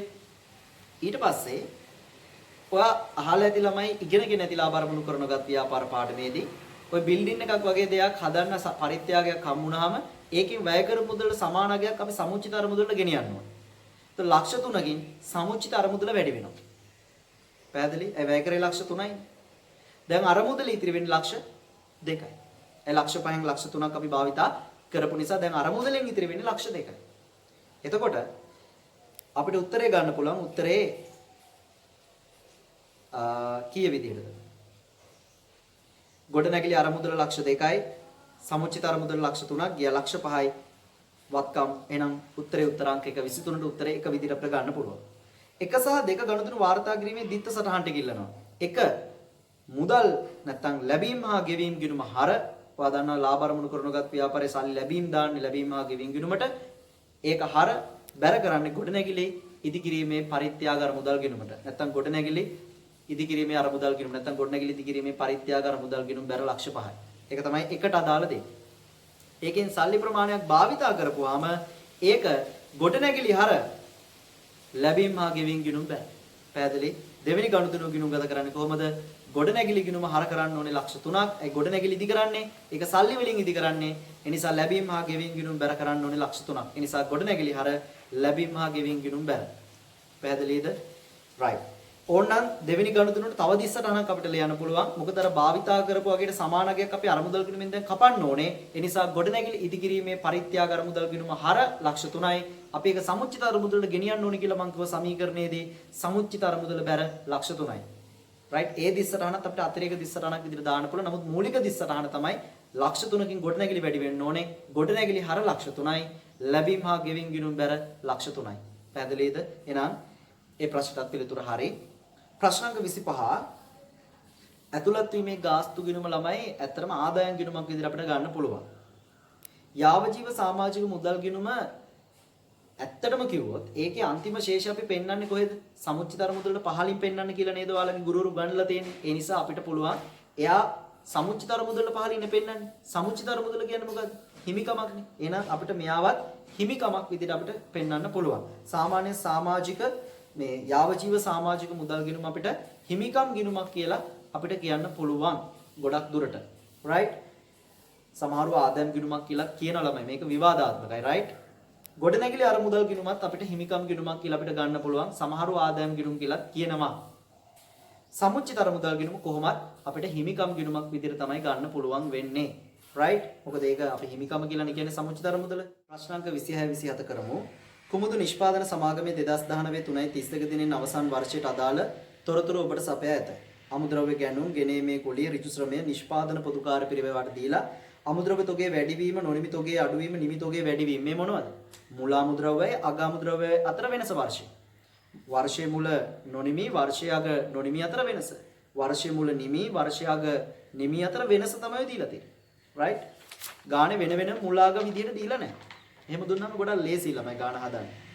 සිරි 20ක ලාභයත් යායන බාණ්ඩ අලෙවි කරන්න. මේ ගාන පොඩ්ඩක් මේ ඔයාලා පොඩ්ඩක් හොඳට ප්‍රැක්ටිස් කරන්න. right? මුලින්ම ඉල්ලන්නේ ප්‍රාථමික පිරිවැය, ඊළඟට ඉල්ලනවා නිෂ්පාදන පොදුකාර පිරිවැය. ඉතින් ප්‍රාථමික පිරිවැය අපි කොහොමද සාමාන්‍යයෙන් හොයන්නේ? අපි දන්නවනේ ආරම්භක අමුද්‍රව්‍ය වලට අමුද්‍රව්‍ය ගැනුම් එකතු කරලා අවසන් අමුද්‍රව්‍ය අඩු කරලා අපි ගන්නවා මොකද්ද? පරිභෝජනය කරලා ද්‍රව්‍ය පිරිවැය. එයාට ඍජු ශ්‍රමයේ ඍජු වෙනත් එකතු කරලා නේද ප්‍රාථමික පිරිවැය හොයන්නේ. right? මුලින්ම පරිභෝජනය කරලා ද්‍රව්‍ය පිරිවැය ටික හොයමු. එතනදී ප්‍රශ්නේ තියෙන්නේ ආරම්භක අමුද්‍රව්‍ය අවසන් අමුද්‍රව්‍ය දුන්නද? නෑනේ. දුන්නේ අමුද්‍රව්‍ය වල වෙනස. ඒ වෙලකේ වෙලාවක් කොහොමද පරිභෝජනය කරලා ද්‍රව්‍ය පිරිවැය හොයන්නේ කියලා බලමු මුලින්ම. අපි දන්නවා අමුද්‍රව්‍ය ගැනුම් 420යි, ගෙනීමේ කුලිය 20යි, ඔක්කොම 440යි. මුල අමුද්‍රව්‍යනේ මෙතනින් ලියන්නේ. අග අමුද්‍රව්‍ය ඊට පස්සේ මෙතනින් අඩු කරානේ කාලේ. නමුත් දැන් එහෙම කරන්න බෑ. මුල අග දීලා නැහැ. ඒ වෙලාවට වෙනස ගන්න එකපාර. වෙනස ගාන කිව්ව 20යි. එයා ගාන කියන්නේ මොකක් කියලාද ඒක? අමුද්‍රව්‍ය වෙනස වැඩි වුණා කියලා කියන්නේ වැඩි වුණා නම් අඩු කරන්න. හොඳට මතක තියාගන්න. එතනින් එනවා 420ක් පරිභෝජනය කරලා ද්‍රව්‍ය පිරිවැය. ගානේ ඍජු ශ්‍රම 150යි ඍජු වෙනත් නැහැ. එහෙනම් මේ දෙකේ එකතු 570යි. ඔන්න ප්‍රාථමික පිරිවැය. 570 උත්තරේ තියෙනව නේද? right. ඊළඟ නිෂ්පාදන පොදුකාර පිරිවැය ඉල්ලන්නේ ඒක ගානේ දීලා තිබ්බනේ බය වෙන්න දෙයක් නැහැනේ. 200 කීයද? 20යි. clear? right. එහෙනම් 26ට උත්තරේ 4. 27 විකුණුම් පිරිවැය. ළමයි විකුණුම් පිරිවැය සාමාන්‍යයෙන් කොහොමද සාම්ප්‍රදායික හෙව්වේ භාණ්ඩ නිෂ්පාදනය කරන ව්‍යාපාරයක? ආරම්භක නිමි, ධන නිෂ්පාදන පිරිවැය, ඍණ අවසන් නිමි. එහෙනම් අපි නිෂ්පාදන පිරිවැය හොයාගන්න ඕනේ ප්‍රථමයෙන්. පැහැදිලි? එතකොට නිෂ්පාදන පිරිවැය right හොයද්දී අපි දන්නවා අපේ ප්‍රාථමික පිරිවැය 570යි, ගාන නිෂ්පාදන පොදුකාර පිරිවැය 220යි. එයාට ඊට පස්සේ ගලපන්න ඕනේ මොනවද? නොනිමි. නොනිමි මොකද කියන්නේ? අඩු වුණා කියනවා ගානේනේ. නොනිමි තෝගේ අඩුවීම. මං කිව්වා අඩු වුණොත් එකතු කරන්න. මෙතන වැඩි වෙලා තිබ්බේ අඩු කරා. එහෙනම් අඩු වෙලා නම් එකතු කරන්න. තේරුණාද? 830ක් වෙනවා. එහෙනම් නිෂ්පාදන පිරිවැය 830යි. ඒතර නිෂ්පාදන පිරිවැය 830 වුණාට ඒකට ඒකේ මුල ආරම්භකෙදි මේ එකතු කරලා අවසානයේ මේ අඩු කරන්න එපා. ගානේ ඒ දෙන්න දීලා නැහැ. එහෙනම් වෙනස ගලපන්න වෙන්නේ 830 මම අඩු කරා 15ක්. ඇයි? ගානේ කියනවා නිමිතෝගේ වැඩිවීම. එහෙනම් වැඩි වෙලා නම් අඩු කරන්න කියලා මම කිව්වේ. එහෙනම් එනවා 815යි විකුණුම් පිරිවැය. 815ක් තියෙනවද 27 තියෙනවනේ. ඊළඟට ඉල්ලන්නේ දල ලාභේ. ඉතින් අපේ විකුණුම් පිරිවැය අපි දන්නවා 815යි. විකුණුම් පිරිවැය කියන්නේ භාණ්ඩවල පිරිවැය. right විකුණුපු ටිකේ පිරිවැය. ඒකෙන් 120ක් තමයි ලාභය කියන්නේ හැමතිස්සෙම 163යි. දල ලාභය 163යි. තේරුණාද? එහෙනම් අපිට උත්තරේ ගන්න පුළුවන්. උත්තරේ උත්තරාංක 3 විදිහට 27ට 3. ප්‍රශ්නාංක 28ට එමු. ගානේ දීලා තියෙනවා ළමයි ජනවාරි මාසේ පළවෙනිදටයි ජනවාරි 31 කියලා හදාගන්න 2017 7:31 නෙමෙයි ළමයි 2017 ජනවාරි 31. ජනවාරි මුලටයි ජනවාරි අගටයි වත්කම් වගකීම් දීලා ගාන කියනවා වසර පුරාවට 120ක් ගැල්ලි කරලාලු හැම මාසෙකම සමානයිලු. එහෙනම් මාසෙකට කීය 10යි 120 බෙදන්න 12යි. මාසෙකට ගැල්ලි 10යි. ඒ වගේම අයිතිකරුවෝ වන සිතුම් ව්‍යාපාරයේ ජනවාරි මාස විදුලි බිල 20ක් ගෙවනවා. ඒක අතිරේක ප්‍රාග්ධනයනේ. අයිතිකාරයා බිස්නස් එකේ වියදමක් ගෙවුවොත් ඒක අතිරේක ප්‍රාග්ධනය. ලාභය. ඉතින් මේ වෙලාවට ඔයා දන්නවනේ සුද්ධවත්කම් පදනම. නැත්තම් ලාභ සමීකරණය කියන එකනේ ඇප්ලයි කරන්නේ. කොහොමද සුද්ධ ලාභය හොයන්නේ? අවසන් සුද්ධවත්කම් ඍණ ආරම්භක සුද්ධවත්කම් ධන ගැන්ලි ඍණ අතිරේක ප්‍රාග්ධනය. මොනවද ළමයි මේ සුද්ධවත්කම් කියන්නේ? හිමිකම නැත්තම් බිස්නස් එකේ ප්‍රාග්ධනය. ඉතින් ප්‍රාග්ධනයක් කොහොමද ගන්නේ? වත්කම් වලින් වක්කීම් අඩු කරලා. මාසේ මුල වත්කම් අපි දන්නවා 850යි වක්කීම් 450යි. මාසේ මුල හිමිකම එහෙනම් 400. මුල හිමිකම මුල සුද්ධ වත්කම්. අග 975න් 500ක් අඩු කරන්න 475යි. ගැන්ලි අපි දන්නවා මාසෙකටනේ අපිට ඕන වෙන්නේ මේ ගානේ ජනවාරි ලාභෙ ඉල්ලන්නේ. වර්ෂෙකට 120යි නම් 120 12න් බෙදුවොත් 10යි මාසෙකට. අතිරේක ප්‍රාග්ධනය අපි දන්නවා 20යි. එහෙනම් ලාභ වෙනවා 65යි. උත්තරේ උත්තරාංක 2. ප්‍රශ්නාංක 29. ව්‍යාපාරයක් විසින් රුපියල් 2625කට පිරිවැය මත 125ක ලාභ ලැබෙන පරිදි භාණ්ඩ විකුණා ඇත. ඔන්න හොඳට බලන්න. ව්යාපාරයක් විසින් 2625කට පිරිවැය මත 105ක ලාභ ලැබෙන පරිදි භාණ්ඩ විකුණා ඇත. ඒක විකුණලා තියෙන්නේ 2625ට. ඒකේ ලාභ ලකුණු කරලා තියෙන්නේ පිරිවැයට 105යි. ඒ මොහොතේම විකුණන වෙලාවේ මේකෙන් 150ක සල්ලි හම්බුණා. ව්‍යාපාරයක් විසින් රුපියල් 2625කට පිරිවැය මත 105ක ලාභ තියලා විකුණලා තියෙනවා. ඒතකොට දීලා තියෙන විකුණුම් මිල ලාභ ලකුණු කරන්නේ පිරිවැය මත. ලාභය 105යි. මම කලිනුත් කිව්වා මේ වගේ දෙයක්. right? පිරිවැය 100ක් කියලා හිතන්න පිරිවැය මත නම් ප්‍රතිශතයක් නේ තියෙන්නේ. right? ලාභේ 5යි නම් විකුණුම් මිල 105යි. දීලා තියෙන යාව 2625. අපි x හොයාගමු පිරිවැය දාලා. පිරිවැයට x දාගමු පිරිවැය හොයාගන්න. වටිනාකම් දෙකක් තියෙන තැන යටාගේ බෙදන්න උඩාගේ 2625 බෙදන්න 105න් වැඩි කරන්න කිව්වේ x එක තනි වෙච්ච 2500 කියන්නේ මේ භාණ්ඩවල පිරිවැය. ඒතර 2500 කියව තමයි 2625කට විකුණලා තියෙන්නේ. ලාභය එනවා 125. අපි දන්නවා ලාභය නිසා හිමිකම වැඩි වෙනවා 125. මේ අහන්නේ මෙමගින් හිමිකමට සිද්ධ වෙන සුද්ධ බලපෑම 125යි. හරිනම් ඔයා උත්තරේ ලියන්න 125 කියලා නෙමෙයි 1,25,000කින් හිමිකම වැඩි වෙනවා. ඊළඟට වත්කම් වලට සිද්ධ වෙන බලපෑම. ඔයා විකුණන්නේ 2500ක භාණ්ඩ තොගවත්කම් 2500කින් අඩු වෙනවා. විකුණන්නේ 2625කට ඒ මොහොතේම සල්ලි හම්බ වෙනවා එකෙන් භාගයක්. ඒ කියන්නේ 1312.50යි. ඉතුරු ටික ණයට ණය ගැතිය වැඩි වෙන 1312.50. right? අන්තිමටම ඔයාලට පේනවා ඒත් 125කින් වත්කම් වැඩි වෙන්නේ 1,25,000කින් වත්කම් වැඩි වෙන්නේ. එහෙනම් වත්කනුත් වැඩි වෙන්නේ 1,25,000කින් කියන එක තේරුම් ගන්න. මලිත්ගේ ආයතනය ප්‍රශ්නාංක 30 මලිත්ගේ ආයතනය විසින් සැපියුම් කරුවෙකුගෙන් ලකුණු කළ මිල 100ක් වූ භාණ්ඩ 103ක වෙළඳ වට්ටමකට අත්පිට මිලදී ගන්නා ලදී. එහෙනම් අපි දන්නවා වෙළඳ වට්ටම් අනිවාර්යෙන් අඩු වෙන්න ඕනේ. 103ක් අඩු වුණාම අපිට වැදගත් වෙන ළමයි 197යි. ඒ කියන්නේ 97000යි. ඊට පස්සේ කියනවා ඒක ගේන්න ගෙනීමේ කුලි නැත්තම් ගෙනීමේ වියදම් ගිහිල්ලාලු 5000. ගෙනීමේ වියදම් 5000. අහනවා මේවා සමීකරණය දැම්මහම මොකද අන්තිමට වෙන්නේ කියලා. right? මේක මෙහෙමයි. මේක හිතන්න පුළුවන් සහ මාකින් එක මේකට උත්තර දෙකක් දෙන්න පුළුවන්. ඇයි දන්නවද? දැන් මුලින්ම 97000 තොගනේ ගන්න. සල්ලි අඩු වෙනවා. ගන්නේ තොගනේ. තොගවත්කම් වැඩි වෙනවා. ඊට පස්සේ දැන් මේවා ගේන්නනේ දරන්නේ රුපියල් 5. මුදල් ආයි අඩු වෙනවා. හැබැයි අපි දන්නවා මේ ගෙනීමේ කුලිය LKS දෙකට අනුව තොගේ පිරිවැට එකතු වෙන්න ඕනේ. තේරුණාද? ඒ නිසා කෙනෙක්ට තර්ක කරන්න පුළුවන් ඒ රුපියල් 5ෙනුත් තොගේ වැඩි වෙනවා කියලා. පැහැදිලිද? LKS දෙකට අනුව. ඒ නිසා අවසාන ප්‍රතිඵලය වත්කම් වලට 0යි, හිමිකමටත් 0යි, වගකීම් වලටත් 0යි. හැබැයි කෙනෙක් LKS දෙක නොසලකා හැරලා මේක වියදමක් නිසා කෙනෙක්ට ඕනම් පුළුවන් මුදල් 5කින් අඩුවේ තොග 5කින් වැඩි වෙයි කියලා නෙමෙයි ගන්න ඕනේ. අනිවාර්යයෙන්ම හිමිකම 5කින් අඩුවේ. ඒ කියන්නේ මොනවද මේ? ගෙන ඒමේ කුලී වියදම්. පැහැදිලිද? ගෙන ඒමේ කුලී වියදම්. එහෙමත් කෙනෙක්ට තර්ක කරන්න පුළුවන්. ඒ වගේ වෙලාවක අනිවාර්යයෙන්ම මෙතන එන්නේ උත්තරේ ඍණ 5යි මෙතනත් ඍණ 5යි. ඉතින් අර LKS දෙකට අනුව ළමයෙක් හිතුවොත් ඒ වෙලාවට එයාගේ දැනුම තියෙන නිසා එයා හිතන්නේ මෙතන කිසිම බලපෑමක් වෙන්නේ නැහැ. මොකද මෙතන ඍණ 5කින් මුදල් අඩු වෙලා ආයි ධන 5කින් තොගේ වැඩි වෙනවා කියලා ළමයා හිතන්නේ. තව කෙනෙක්ට මෙහෙම හිතන්නත් පුළුවන්. මේක වියදමක් නිසා හිමිකම අඩු වෙනවා කියලා උත්තරේ දෙන්නත් පුළුවන්. ඉතින් මාකින් එකට අනුව ගත්තොත් මේ උත්තර දෙකටම ලකුණු දෙන්න පුළුවන්. එක්ක මෙහෙම ඍණ 5යි මෙයා බිඳුවයි නැත්නම් උතන බිඳු 3ක් දාලා තිබ්බත් හරි. පැහැදිලි නේද? right. අපි යම් ප්‍රශ්නාංක 31ට. ව්‍යාපාරයේ පිරිවැය 16ක් සහ ලකුණු කළ මිල 20ක් වූ භාණ්ඩයක් 10%ක වෙළඳ වට්ටමකට යටත්ව ණයට විකුණන ලදී. එම වෙළඳ ණයගැතියන්ගෙන් 15ක් පමණක් ගෙවා ණයගැතිභාවයෙන් නිදහස් විය. ඒ කියන්නේ ඊටු ටික හානි කරන ලාභ. මෙම ගණතුනේ ශුද්ධ බලපෑම ගිණුම් කරන සමීකරණය දක්වන්නේ කොහොමද කියලා අහනවා. හරි ලේසි.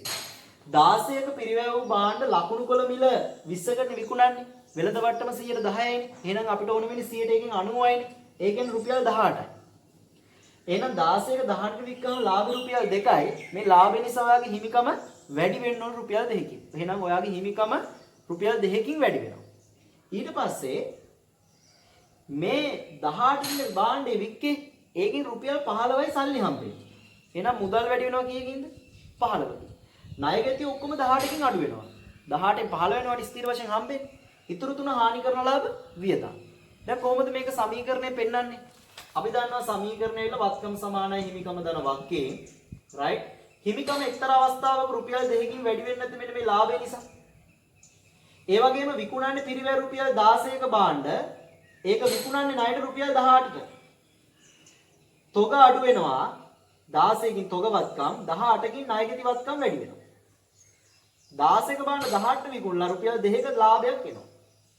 මෙතන ප්‍රතිඵලය ධන 2යි මෙතන ප්‍රතිඵලයක් ධන 2යි.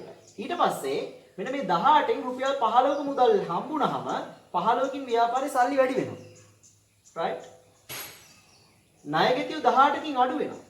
right? ඇයි ණයගැතිය ඔක්කොම නිදහස් වෙනවනේ.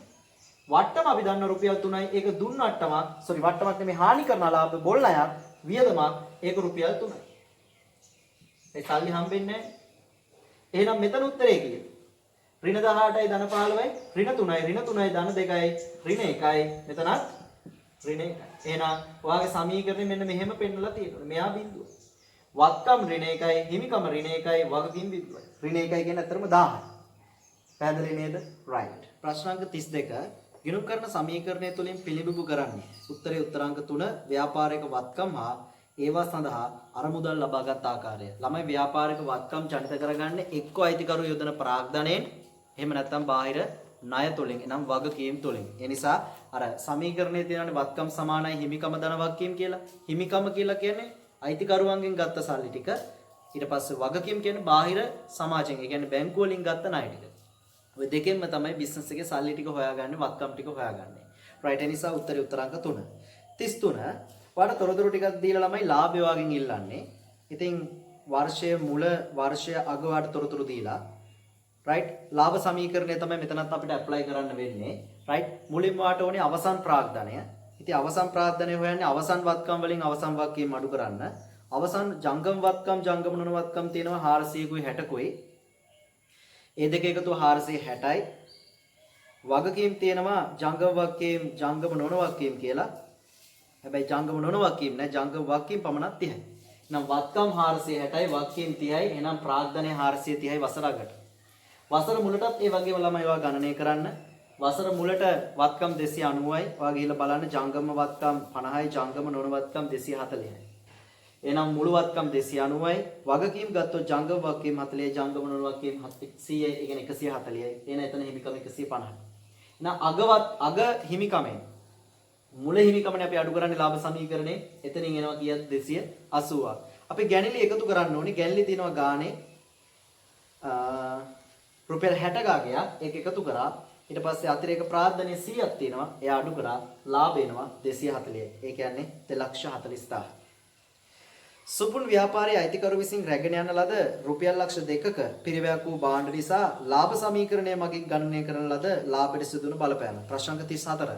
ළමයි ප්‍රශ්න අංක 34 තුලින් අහන්නේ ගැණිලි නිසා ඇත්තටම ලාභයට බලපෑමක් තියෙනවද කියලා. ලාභයට කිසිම බලපෑමක් නැහැ. මොකෙන් හෙව්වත් ලාභ සමීකරණය කිව්වා මොකෙන් හෙව්වත් ගැණිලි වලින් ලාභයට කිසිදු බලපෑමක් නැත.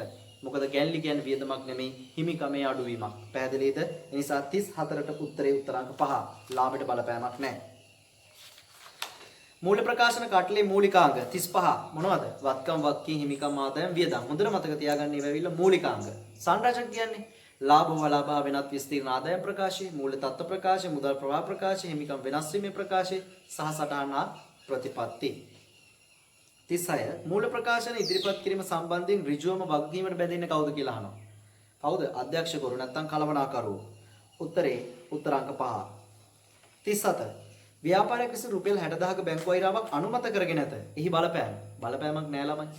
බැංකු වෛරාවක් අනුමත කරගත්තට කිසිදු බලපෑමක් නෑ. ඒ බැංකු වෛරාව ඔයා ගන්න ඕනේ බැංකුවේ. එතකොට තමයි බලපෑමක් සමීකරණ වලට එන්නේ. එතකොට ඒක වගකීමක් බවට පත් වෙනවා.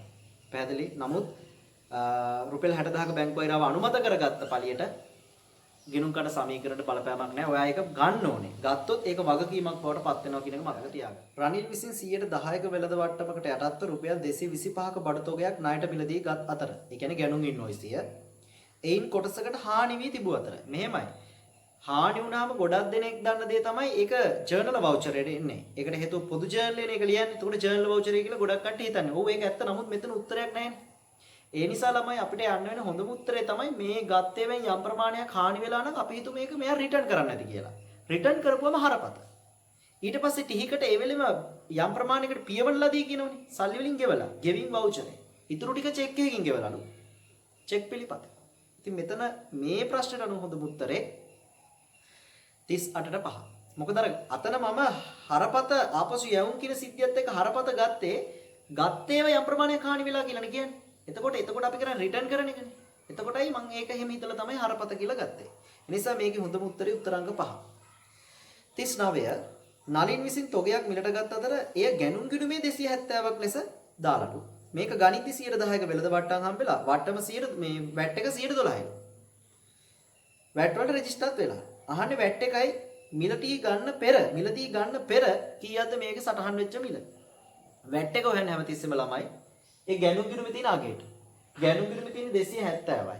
ඒකෙන් 112ක් 32.74යි කියන්නේ 32400. වැට් එක 32400. මතක තියාගන්න ගැනුම් ගිණුමේ තියෙන අගයට තමයි හැමතිස්සෙම අපි වැට් එක බලන්න ඕනේ. ක්ලියර්? එහෙම නැත්නම් මතක තියාගන්න මේ 270 කියලා කියන්නේ වෙළඳ වට්ටම අඩු කළ පසුවග. ඒකත් හොඳට මතක තියාගන්න. රයිට්? ගැනුම් ගිණුමේ තියෙන වෙළඳ වට්ටම අඩු කළ පසුවගේ. රයිට්? නැත්නම් වැට් රහිතයි. වැට් රහිතයි. එහෙමත් මතක තියාගන්න. ක්ලියර්? රයිට්. ඊළඟට අහන්නේ මේකේ ලකුණු කළ මිලනේ. තේරුණාද? ඒ කියන්නේ භාණ්ඩ මිල දී ගැනීමට පෙර සටහන් කරලා තිබ්බ මිලනේ. ළමයි 270 වෙන්නේ මං කියවනේද වෙළඳ වට්ටම අඩු කළ පසුවගේ කියලා. ඒ කියන්නේ 270 කියන්නේ 100න් 90ක්. මොකද වට්ටම 110යි. එහෙනම් 90න් බෙදලා වැඩි කරන්න 100න්. එහෙනම් ලකුණු කළ මිල නැත්නම් භාණ්ඩ මිල දී ගන්න කලින් මේ මිල 300 ලක්ෂ 3යි. එතකොට ලක්ෂ 3ක් මිල ලකුණු කරලා තියෙන්නේ නැති. 110ක ඩිස්කවුන්ට් එකක් දෙන්නේ නැති. ඒ කියන්නේ 30ක්නේ. එහෙනම් ඔයා ගන්න කීයද 270කට. ඒ 270ට වැඩි ගෙවන්න ඕනේ 112ක්. හැමදාම අපි ගැනුම් ගිණුමට දැම්මේ කොහොමද මේක? 270. මොකද්ද මේකේ දිස්සටහන අපි නිකන් කල්පනා කරමු. මොකක්ද දිස්සටහන? එක්සැමිනර් අහන්න පුළුවන්. ගැනුම් හර හැමතිස්සෙම වට්ටම අඩු කළ පසුවගේ නැත්නම් වැට් රහිතගේ 270. වැට් පාලන හර වැට් එක 32.4යි. ණය හිමියන්ට මේ සල්ලි ගෙවන්න ඕනේ. ණය හිමි බැර වෙනවා මේ දෙකේම එකතු. ඒ කියන්නේ 302.4. මෙන්න මේක තමයි දිත්ත සටහන වෙන්නේ මේ ගණුදුනට අදාළව. තේරුණා නේද? බැරි වෙලා හරි මේ බිස්නස් එක වැට් වලට රෙජිස්ටර් වෙලා නැහැ කියලා කිව්වනම් ගැනුම් හර වෙනවා කෙලින්ම 302.4. හොඳට මතක තියාගන්න. ඔය එක්සැමිනර් අහයි වැට් වල රෙජිස්ටර් වෙලා නැත්තම් මොකක්ද දිස් සටහන කියලා. රයිට්. ඊළඟ ප්‍රශ්නට අපි ප්‍රශ්න අංක 40 ස්ථාවරවත්කම් ණයට විකුණු මොනවද? ජර්නල වවුචරේ. පොත පොදු ජර්නලය. ණයට විකුණුන් ඉන්වොයිසිය, විකුණුන් ජර්නලය පොත, ණයකෙති ලැබී ලදුපත, මුදල් ලැබීම් ජර්නලය, ප්‍රත්‍යාග්‍රහණය කිරීම ජර්නල් වවුචරය, මූලික පොත ඇවිල්ලා පොදු ජර්නලය. ප්‍රශ්න අංක 41. නිමල්ගේ ව්‍යාපාරයේ සංශෝධිත මුදල් පාලන කිරීම විශේෂය, මුදල් පොත කියන්නේ මුදල් පාලන කිරීම විශේෂය 19000ක්ලු, බැංකු ප්‍රකාශ විශේෂය 13000ක් කියලා කියනවා. ඔයගෙන් අහන්නේ තැම්පත් කළ නමුත් උපලබ්ධ නොවූ චෙක් කළ වටිනාකම. හරි ලේසි ළමයි මේකට අපි බැංකු ප්‍රකාශය පාවිච්චි කරමු. බැංකු සැසඳුම් ප්‍රකාශයක් පාවිච්චි කරමු. රයිට්? ඔයා දන්නවා බැංකු සැසඳුම් ප්‍රකාශය අපි උඩින් ලියන්නේ සංශෝධිත මුදල් පාලන කිරීමේ ශේෂය. ගානේ සංශෝධිත මුදල් පාලන කිරීමේ ශේෂය 19යිලු. සාමාන්‍යයෙන් ඉදිරිපත් නොවූ චෙක් මේ වෙලාවට එකතු කරලා උපලබ්ධ නොවූ චෙක් තමයි අඩු කරන්නේ. එතකොට එන්නේ බැංකු ප්‍රකාශයේ ශේෂය. එක්සැමිනර් දීලා තියෙනවා බැංකු ප්‍රකාශයේ ශේෂය කීයක් කියලාද? 13ක් කියලා දීලා තියෙනවා. ඉදිරිපත් නොවූ චෙක් 6. එහෙනම් මෙතන එකතුව 25යි. ඒකෙන් උපලබ්ධ නොවූ චෙක් අඩු වුනහම තමයි 13ක් එන්නේ. එහෙනම් මෙයාගේ උත්තරේ කීයද? 12. එහෙනම් 41ට උත්තරේ උත්තරාංක 2. දැක්ක නේද ඒක හිතපු විදිය? right. 42 2010 3:31 දිනෙන් අවසාන වර්ෂය සඳහා අකිලගේ ව්‍යාපාරයේ තොරතුරු පහද පරිදි වේ කියලා කියනවා. විකුණුම් දීලා මුදලට ණයට ලකුණු කළ මිල 3000යි 5000යි වෙළඳ වට්ටම් 20යි 10යි. අපි දන්නවා අනිවාර්යෙන් වෙළඳ වට්ටම් අඩු වෙන්න ඕනේ. එතකොට එන්නේ 2400 4500. හරි. මුදලට මේ ණයට. right. වෙළඳ වට්ටම අඩු කරලා. විකුණන දින සිට දින 20ක් ඇතුළත සල්ලි ගෙවුවොත් 105ක මුදල් වට්ටමක් ණයගැතියන්ට දෙනවලු. ඒකෙන් දැන් මෙන්න මෙයාට මේ කතාව යන්නේ. ණයට විකුණුම් වලටනේ අපිට විකුණුම් ආයි සල්ලි දෙන්නේ නැහනේ. ණයට විකුණුනේ පස්සේ කාලෙක සල්ලි දෙන්නේ. මේ 4500 දින 20ක් ඇතුළත දුන්නොත් එයාට 105කලු. ගානේ කියනවා වෙළඳ ණයගැතියන්ගෙන් 120ක්. මෙයාගෙන් 120ක් දින 20ක් ඇතුළත මුදල් ගෙවලා. එහෙනම් මෙයාගෙන් 120ක් කියන්නේ 900යි. ඒගොල්ලන්ට එන 105ක වට්ටමක් දෙන්න ඕනිද නැද්ද? දෙන්න ඕනේ. මොකද ඒගොල්ලෝ දින 20ක් ඇතුළත සල්ලි දුන්න අය. එයාලට තියෙනවා වට්ටම්. එයාලට තියෙනවා වට්ටම් මුදල් වට්ටම් 105ක්. එහෙනම් 45ක වට්ටමක් තියෙනවා. එහෙනම් ඒගොල්ලෝ ඇත්තටම සල්ලි දෙන්නේ රුපියල් 855යි. එතකොට මේ 900 හැර 4500 900ක් හැර right ඉතුරු කට්ටිය 3600 ගානේ කියනවා. ඉතිරි කට්ටිය 17 4:30ලු සල්ලි දෙන්නේ. ඒ කියන්නේ දින 20කට පස්සේ නේද? ඒ ගනුදෙනු සිද්ධ වෙන්නේ 17 3:31 නේද ළමයි? දින 30ක් විතර ගිහිල්ලානේ 4:30 කියන්නේ. මේගොල්ලෝ දින 30කට පස්සේ සල්ලි දෙන්නේ. ඒගොල්ලන්ට කිසිම වට්ටමක් මුදල් වට්ටමක් තියනවද? නැහැ. එහෙනම් තනිකර ඒගොල්ලන්ට 3600ම දෙන්න සිද්ධ වෙනවා. අරගොල්ලෝ 900ෙන් දෙන්නේ රුපියල් 855යි. එහෙනම් ඔක්කොම මේගොල්ලන්ගේ ණයගැතියන්ගේ මුදල් හම් දෙන්නේ 4455යි. තේරුණා නේද? අහන්නේ මොකද්ද? ඉහත ගනුදෙනු වලින් සිද්ධ වන විකුණුම් ආදායම. විකුණුම් ආදායම කියන්නේ මෙන්න මේක. අත්පිටයි ණයටයි දෙකේම එකතු 6900යි. ණයගැතියන්ගෙන් හම්බෙන මුදල 4455යි. උත්තරේ උත්තරාංක 4. පැහැදිලි නේද? right. ඊළඟට ළමයි පොඩි මුද්‍රණ දෝෂයක් තියෙනවා. ප්‍රශ්නාංක 43 44 එකම ප්‍රශ්න දෙකයි වැදිලා තියෙන්නේ. අපි ප්‍රශ්නාංක 45ට යන්න. right. ඒ කියන්නේ එයා තමන්ගේ බිස්නස් එක වෙනුවෙන් මුදලින් 9,77,500ක මුදලින් මිලදී අරගෙන යන්ත්‍රයක් තමන්ගේ ව්‍යාපාරය වෙනුවෙන්. මේකේ වැට් එක 115යිලු. එයා අහනවා මේකට කරන්න ඕන ගිණුම් කරන පිළියම. මේගොල්ලෝ වැට් සඳහා ලියාපදිංචිලු. මේ 9,77,500 වැට් එක තියෙනවනේ. ඇයි? එයා කියනවා වැට් ඇතුළත් කියලා කියනවා. එහෙනම් ඕකෙන් වැට් එක අපි අයින් කරන්න ඕනේ. රෙජිස්ටර් වෙලා නම් ළමයි යන්ත්‍රය ඇතුලේ වැට් අපි තියන්නේ නැහැ LKS 16ට අනුව. ඒතර මේක ඇතුලේ වැට් 15ක් තියෙනවා කියන්නේ මේක 115 වෙන් බෙදලා වැඩි කරන්න 100. right? බලන්න උත්තරේ එන්නේ කීයද කියලා 8,50,000. උත්තරේ 8,50,000. right? මේක යන්ත්‍ර හර කරන්න ඕනේ. 8,50,000 තමයි යන්ත්‍ර හර කරන්නේ. right? 8,50,000 යන්ත්‍ර හර කරලා වැට් පාලන හර කරන්න ඕනේ වැට් එක. ඒතර මේ දෙකේ වෙනස කීයද වැට් එක අපිට බලන්න පුළුවන්. 9,77,500න් 8,50,000ක් අඩු කරපුවම වැට් එක ගත්ත හැකි අපිට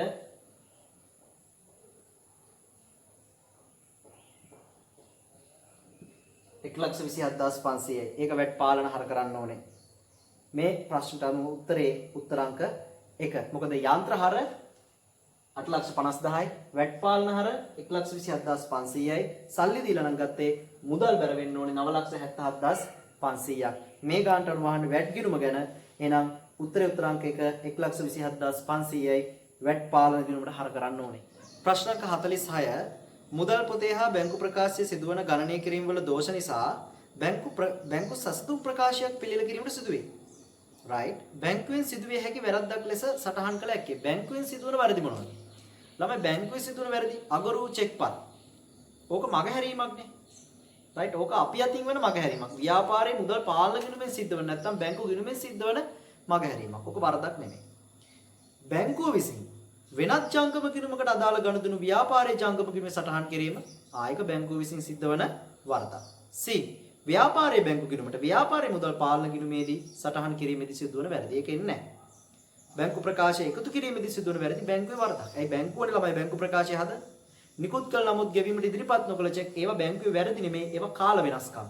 ඒ නිසා උත්තරේ B සහ D විදිහට තමයි අපිට ගන්න පුළුවන් බැංකුවේ සිදුවන වැරදි විදිහට. clear right B සහ D උත්තරේ උත්තරාංක 1. 47 සීමා සහිත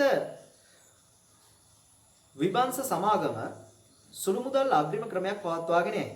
2017 3:31 දිනට ඒ කියන්නේ මාර්තු 31ට සුළු මුදල් බාරකරු ගාව 1850ක් තියෙනවලු. මෙන්න මෙහෙම වියදම් කරාලු මාර්තු වල.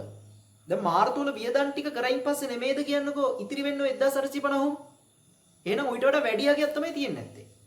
ඉතින් ඒකට අපි කියන අග්‍රිමයනේ. අග්‍රිමය තියෙන්නේ නැත්තේ අනිවාර්යෙන් 2250. ඔතන වියදම් ළමයි ඔක්කොම 400යි. 250යි 50යි 20යි 30යි 50යි ඔක්කොම 400යි. 2250න් 400ක වියදම් කරයින් පස්සේ තමයි මාර්තු 31ට 1850ක සල්ලි ඉතිරි වෙන්නේ සුළු මුදල් බාරකරු ගාව. එහෙනම් මෙයාලගේ අග්‍රිමය තියෙන්නේ නැති 2250. තේරුණා නේද? ප්‍රශ්න අංක 48 බැංකු සසුතුම් ප්‍රකාශය පිළියෙල කිරීමේ මූලික පරමාර්ථය වන්නේ. ළමයි බැංකු සසුතුම් ප්‍රකාශය පිළියෙල කිරීමේ මූලික පරමාර්ථය තමයි අපේ මුදල් පාලන ගිණුමේ ශේෂයත් බැංකු ප්‍රකාශයේ ශේෂයත් අසමාන වීමට හේතු සොයාගන්න එක. හේතු තහවුරු කරගන්න එක. ඔන්න ඕක තමයි බැංකු සසුතුම් ප්‍රකාශයක් පිළියෙල කිරීමේ අරමුණ. වෙන මොකුත් නෙමෙයි. මුදල් පාලන ගිණුමේ ශේෂයත් බැංකු ප්‍රකාශයේ ශේෂයත් අසමාන වීමට හේතු තහවුරු කරගන්න එක තමයි ප්‍රධාන අරමුණ වෙන්නේ බැංකු සසුතුම් ප්‍රකාශයක් පිළියෙල කිරීමේ. ඊළඟ ප්‍රශ්න අංක 49 සීමා සහිත පාරමී පොදු සමාගම විසින් රුපියල් 2,30,000කට භාණ්ඩ තොගයක් ණයට ගත්තලු. වැට් එක 115යිලු. ඔහොම කිව්වම 2,30,000 තුලේ වැට් එක තියෙනවා ළමයි. ඒ කෙලින්ම ණයට ගත්තේ 2,30,000ක්නේ. එතකොට අනිත් පැත්තේ එක්කන වැට් එකත් එක්ක තමයි ගාණ කියන්නේ. එතකොට ඔයා ගන්නේ 2,30,000 කියලා වැට් සහිතගේ. ඕක ඇතුලේ වැට් එක තියෙනවා. එතකොට ඔයාලට සිද්ධ වෙනවා වැට් රහිතගේ හොයාගන්න. right? එතකොට ඔයාලට සිද්ධ වෙනවා 2,30,000 ඇතුලේ 115ක් තියෙන නිසා 115ෙන් බෙදලා වැඩි කරන්න 100. ඔයාට ඒ උත්තරේ ලක්ෂ 2ක්. clear? මේ ඇවිල්ලා වැට් රහිතගේ. එතකොට තොග වැඩි වෙන්නේ ලක්ෂ 2කින්. ඔයා දන්නවනේ. වැට් රහිතගෙන් තමයි තොග වැඩි වෙන්නේ. භාණ්ඩ ගත්තාම ලක්ෂ 2කින් තොග වැඩි වෙනවා. වැට් වත්කමක් මේ වෙලාවේ බිහි වෙන්නේ. ගණිතී වැට් වත්කමක්, විකුණති වැට් වත්කීමක් ළමයි. හොඳට මතක තියාගන්න ඕක. හරි. සමීකරණේ ටෙස්ට් කරන්න පුළුවන් වැට් එක. ක්ලියර්? හොඳට මතක තියාගන්න. ඒතර වැට් එක මතක තියාගන්න. වැට් රහිතගේ තමයි තොග වලින් වැඩි වෙන්නේ. ඒතර තොග වැඩි වෙන්න ඕනේ ලක්ෂ 2කින්. වැට් එක මේ වෙලාවේ වත්කමක්. එහෙනම් 30000යි වැට් එක 2,30,000යි ලක්ෂ 2 අතර වෙනස කීයද? 30000යි. එහෙනම් වැට් වත්කම වැඩි වෙනවා 30000කින්. ඔක්කොම ණය හිමියන්ට ගෙවන්න ඕනේ 2,30,000. පැහැදිලි නේද? විකුණන වෙලාවේදී වැට් එක වක්කීමක්. හරි. දැන් මෙතනට අනු උත්තරේ උත්තරාංක 3 විදියටයි අපිට ගන්න පුළුවන් ප්‍රශ්න අංක 49ට. එතන ළමයි ප්‍රශ්න අංක 1 කියලා තියෙන නමුත් ඒක ප්‍රශ්න අංක 49. තේරුණාද? right ප්‍රශ්න අංක 50ට එන්න. ඔය බැංකු සසුතුම් ප්‍රකාශයේ මූලික අරමුණ කියලා ආයි 49 කියලා එකක් තියෙනවා. කලින් ප්‍රශ්න වල ළමයි වැදිලා තියෙන්නේ. ප්‍රශ්න අංක 50ට එන්න. පහත ගනුදෙනු තුලින් ව්‍යාපාරයේ වරදක් ලෙස පිළිගන්නේ මොන ගනුදෙනු දානවා? ව්‍යාපාරයේ වරදක් වන්නේ. උත්තරේ උත්තරාංක 4 බැංකු ගිණුමේ හර පැත්ත 2000ක් වැඩිපුර එකතු කර ඇත. බැංකු ගිණුම කියන්නේ මුදල් පාලන ගිණුම. අපි මුදල් පාලන ගිණුම හදද්දී ඔහොම 2000ක් වැඩියෙන් දැම්මොත් ඒක අපි අතින් වෙන වරදක්. අනිත් සියල්ල දැන් උදාහරණයක් බලන්න 1 20000ක් බැංකු විසින් බැංකු ගිණුමට දාලා තියෙන්නේ. ඒ කියන්නේ බැංකුවේ වරදක්. උපලබ්ධ නොවුචේ කාල වෙනස්කම්. බැංකු විසින් බැංකු ගාස්තු අය කළා. ඒක අපි අතින් වෙන මග හැරීමක්. ස්ථාවර නියෝග ගෙවීම මග හැරීම. ඒවා වැරදි නෙමෙයි. 4 තමයි වැරද්ද. ප්‍රශ්න අංක 51 බැංකුව විසින් නිශාන්තකයේ ගිණුමට බැර කළ යුතු චෙක්පත වැරදීමකින් ව්‍යාපාරයේ ගිණුමට රුපියල් 30000ක් ලෙස බැර කර ඇත. එම නිසා සංශෝධිත බැංකු ශේෂයට සිද්ධ වන බලපෑම. ළමයි මේ වැරද්ද බැංකුව තමයි කරලා තියෙන්නේ. ඒතකොට බැංකුවනේ මේ වැරද්ද කරලා තියෙන්නේ. ඒතකොට බැංකුව මේ වැරද්ද කරයින් පස්සේ වෙන්නේ මොකද්ද? ඒක බැංකුව අතින් වන වරදක්. අපි අතින් වන වරදක් නෙමෙයි. ඒ කියන්නේ අපේ බිස්නස් එකේ හදන මුදල් පාලන ගිණුමේ අතින් සිද්ධ වෙන වරදක් නෙමෙයි. ඒ නිසා ඒක අපේ මුදල් පාලන ගිණුමට කිසිම බලපෑමක් නැහැ. අපේ හරි ශේෂය වේවා වැරදි ශේෂය වේවා කිසිම ශේෂයකට අපේ හදන මුදල් පාලන ගිණුම විශේෂයට කිසිම බලපෑමක් නැහැ. ඒ නිසා උත්තරේ උත්තරාංක 4 කිසිදු බලපෑමක් නොමැත. ප්‍රශ්න අංක 52ට සුළු මුදල් අග්‍රිම ක්‍රමයක් ක්‍රියාත්මක කරන ව්‍යාපාර ආයතනයක 2018 මාර්තු පළමු සතිය තුල පහත වියදම් සිදු කර ඇත. ගමන් වියදම්, ලිපි ද්‍රව්‍ය වියදම්, වෙනත් වියදම් ඔක්කොම කීයද? 2000යි 1000යි 1500යි 4500යි. කොහොමද මේ වියදම ගිණුම් ගත කරන්නේ? සුළු මුදල් පාලන ගිණුම බැර කරන්න ඕනේ එකතු එකපාර. මතක් කරන්න ගිහිල්ලා උපයෝගී පොත් පාඩම් වලට ගිහිල්ලා 12 වසරේ සුළු මුදල් පාලන ගිණුම බැර කරන්න ඕනේ එකපාර 4500යි. ගමන් වියදම් හර කරන්න ඕනේ 2000ක්, ලිපි ද්‍රව්‍ය වියදම් හර කරන්න ඕනේ 1500ක්, වෙනත් වියදම් හර කරන්න ඕනේ 1000ක්. එහෙනම් ගමන් වියදම් හර 2000යි, ලිපි ද්‍රව්‍ය වියදම් හර 1500යි, වෙනත් වියදම් හර 1000යි, සුළු මුදල් පාලන බැර 4500යි. සුළු මුදල් අග්‍රමයේ ප්‍රතිපූර්ණය කිරීමට අදාළ දිස්සටහන. අග්‍රමයේ ප්‍රතිපූර්ණය කරනවා කියන්නේ වියදම් කළ මුදලට සමානකයක් කියලා ලබා දීම. එතකොට සුළු මුදල් බාරකරුට මේ සල්ලි ලැබෙනවා. සුළු මුදල් පාලන හර 4500යි. ප්‍රධාන මුදල් බාරකරු තමයි මේ සල්ලි දෙන්නේ. එතකොට එයා වෙනුවෙන් එයා හදාගන්න ටීගිනුම තමයි මුදල් පාලන ගිණුම. මුදල් පාලන බැර 4500යි. සුළු මුදල් බාරකරුට 4500ක් ලැබෙනවා මේ වෙලාවේදී. ඒ වියදම් කරේ 4500ක්. ඒ මුදල යලි ලැබීම තමයි අපි කියන්නේ සුළු මුදල් අග්‍රමයේ ප්‍රතිපූර්ණය කරනවා කියලා. එහෙනම් සුළු මුදල් බාරකරුගේ සල්ලි වැඩි වෙනවා. සුළු මුදල් පාලන ගිණුම හර ප්‍රධාන මුදල් බාරකරුගේ සල්ලි අඩු වෙනවා. එයා හදන මුදල් පාලන ගිණුම බැර. එහෙනම් සුළු මුදල් පාලන හර 4500යි. මුදල් පාලන බැර 4500යි. පැහැදිලිද? right. 53 2018 ජනවාරි 1 වෙනි දිනට ව්‍යාපාරික සුළු මුදල් බාරකරු සතුව රුපියල් 1500ක මුදලක් පැවතුණි. එදිනම අග්‍රමයේ ප්‍රතිපූර්ණය කරන 8500ක් ලැබුණලු. ජනවාරි 1 වෙනි සති දෙක තුල සුළු මුදල් වියදම් පහත පරිදි වේ කියලා කියනවා. ලිපි ද්‍රව්‍ය සංග්‍රහ වියදම්, පිරිසිදු කිරීම, වෙනත් වියදම් කියලා වියදම් ටිකක් තියෙනවා. ජනවාරි 14 වෙනිදා පවතින අග්‍රමයේ 2000කින් වැඩි වෙන පරිදි අග්‍රමයේ ප්‍රතිපූර්ණය කරලා. ඉතින් එයා ඔයාගෙන් අහන්නේ පැරණි අග්‍රමයේ වටිනාකම. මෙහෙමනේ ජනවාරි 1 වෙනිදාට සුළු මුදල් බාරකරු ගාව 1500ක් තිබ්බා. එදා අග්‍රමයේ ප්‍රතිපූර්ණය කරන්න එයාට 8500ක් හම්බුණා. ඒ කියන්නේ ළමයි මෙහෙමනේ ජනවාරි 1 වෙනිදා එයාගේ අතේ 1500යි. ජනවාරි 1 වෙනිදා අග්‍රමයේ ප්‍රතිපූර්ණය කරන්න සල්ලි හම්බුණා කියන්නේ දෙසැම්බර් මාසේ වියදම් කරපු සල්ලි ටික තමයි හම්බෙන්නේ. අග්‍රමයේ ප්‍රතිපූර්ණය කරනවා කියන්නේ වියදම් කරපු ගාන සමානකයක් ලැබෙන එකනේ. ජනවාරි මාසේ මුල, ඒ කියන්නේ මාසයක් මුල අග්‍රමයේ ප්‍රතිපූර්ණය කරන්න ලැබෙනවා කියන්නේ ගිය මාසේ වියදම් කරපු සල්ලි ටික හම්බෙන්නේ. 8500. එහෙනම් එයා ගාව දැන් ඔක්කොම අතේ තියෙනවා 10000. ඕක තමයි එයාගේ අග්‍රමය. වියදම් කරන්න තියෙන සමස්ත මුදල. තේරුණාද? right. මේ මාසේ වියදම් කරලා තියෙනවා මොනවද? ජනවාරි වල පළවෙනි සති දෙකේ 2000යි 2500යි 2200යි 2500 කියන්නේ 9200ක් වියදම් කරලා. එතකොට මේ මාසෙ ඉතිරි වෙනවා කීයද? 800ක්. ඒතර ජනවාරි මාසේ අග්‍රමයේ ප්‍රතිපූර්ණය කරොත් ආයි 9200ක් යාට හම්බෙන්න ඕනිද නැද්ද? දෙන්න ඕනේ. එතකොට අග්‍රමයේ ප්‍රතිපූර්ණය කියලා ජනවාරි මාසේ කීයක් හම්බෙනවද? 9200ක්. හැබැයි තියෙන අග්‍රමයේ 2000ක් වැඩි වෙන පරිදිලු අග්‍රමයේ ප්‍රතිපූර්ණය කරන්නේ. එහෙනම් 9200 අමතරව තවත් 2000ක් මෙයාට හම්බෙනවා. එතකොට ඔක්කොම කීයද අග්‍රමයේ? 12000ක් හම්බ වෙනවා. දැන් හරිනේ. තිබ්බේ 10000යි අග්‍රමයේ. දැන් ඒක 12000ක් වුණා. මොකද 2000කින් වැඩි කරන්නත් එක්කමනේ ඔක්කොම සල්ලි දුන්නේ. ඒතර වියදම් කරපු ගාන ජනවාරි 1 වෙනි සති දෙකේ 9200යි. ඒකත් එක්ක තව 2000ක් වැඩිපුරත් එක්ක දුන්නා. ඔක්කොම 11200ක් දුන්නා මේ. මේ දෙක එකතුව 9200 2000 11200යි. ඔයාගෙන් අහන පළවෙනි ප්‍රශ්නේ පැරණි අග්‍රමයේ වටිනාකම 10000යි. ජනවාරි 14 දින ප්‍රතිපූර්ණය කිරීමේ දිස්සටහන. ප්‍රතිපූර්ණය කියලා රුපියල් කීයක් දෙනවද? 11200ක් දෙනවා. ඔයා දන්නවා කලිනුත් දිස්සටහන මාත් එක්ක ඉගෙන ගත්තා. ප්‍රතිපූර්ණය කරොත් සුළු මුදල් පාලන හර මුදල් පාලන බැර 11200යි. තේරුණා නේද? right. ප්‍රශ්න අංක 55 විනීතගේ ව්‍යාපාරයේ 2018 පෙබරවාරි මාසය තුල සිදු වූ ගනුදෙනු සාරාංශයෙන් මූලික සටහන් පොත් වලින් උපුටාගෙන තියෙන තොරතුරු මෙන්න මෙහෙමලු. ඒ ගනුදෙනු ගිණුම්ගත කිරීමේ දිස්සටහන් මෙන්න මෙහෙමයි. ඒ කියන්නේ ළමයි එක්තරා උපයෝගී පොතක වටිනාකම් තීරු වල එකතුව තමයි ඔය දීලා තියෙන්නේ. දැන් බලන්න ගෙවින් ජර්නල් එකේ පොත ගැන මෙයා කියන්නේ. ඒකේ ගැනුම් තීරුව 300යිලු. ආ දන්නවනේ විශ්ලේෂණ තීරු ටික. ගෙවින් ජර්නල් ඒකේ ගැනුම් තීරුව 300යි, ණයහිමි ගෙවින් 400යි, වෙනත් වියදම් වල සේවක වේතන 60යිලු, දුරකථන මෙන්න මේම 40ක් ඇතිලා ඔක්කොම 100ක්ලු. වෙනත් ගෙවීම් ටික තියෙනවලු 200ක්. ඒකෙන් ගැන්ලි 150යි දුන්නත් ටික ආරම් 50යි. ඉතින් ඔයාගෙන් අහන්නේ මේ ටික එකපාර ගිණුම්ගත කිරීමේ දිස්සටහන් ටික. ඉතින් ඔයා දන්නවා සාමාන්‍යයෙන් ඔය සියල්ල ඔක්කොම ගෙවීම් ගෙවීම් නම් මුදල් අඩු වෙන්න ඕනේ. මුදල් පාලන බැර right මුදල් පාලන බැර වෙනවා 1000ක්. මොකද ඒකට හේතුව උතන බලන්න 400යි 300යි 100යි 200යි ඔක්කොම එකතුව 1000යි. ඔයා දන්නවා මුදල් ගෙවින් ජර්නලයේ සෑම විශ්ලේෂණ තීරුවකම එකතුව මුදල් පාලන බැර 1000යි. ඒ නමින් අදාළ ගිණුම් හර එක තීරුවක් ගැණුම් 300 ගැණුම් හර ණය හිමියන්ට ගෙවුවා 400 ණය හිමි පාලන හර වෙන වෙනම වෙනත් තීරුන් වල එකතු වෙන වෙනම තමයි වෙනත් තීරුවේ වටිනාකම් දාන්නේ අදාළ අයිතමේ නමින්. එකතුව දාන්නේ නැහැ. වේතන හර 60යි දුරකථන හර 40යි ගැණිලි හර 150යි දුන්නත්තිකාරම් හර 50. ඔන්න ඕක තමයි ජර්නල් සටහන නැත්තම් දිත්ත සටහන වෙන්නේ ඔය ප්‍රශ්නාංක 55ට. 55 තව ප්‍රශ්නයක් තියෙනවා ලද වට්ටම් තීරුව එකතුව 1,20,000යි. ඒ කියන්නේ ළමයි දැන් ගෙවින් ජර්නල් ඒවා දන්නවනේ ලද වට්ටම් තීරුවක් තියෙනවා කියලා. ඒක එකතුව 1,20,000යි. ලද වට්ටම් කියන්නේ ආදායමක් ලද වට්ටම් බැර ණය හිමි පාලන හර 1,20,000ක් කියලා එන්නේ.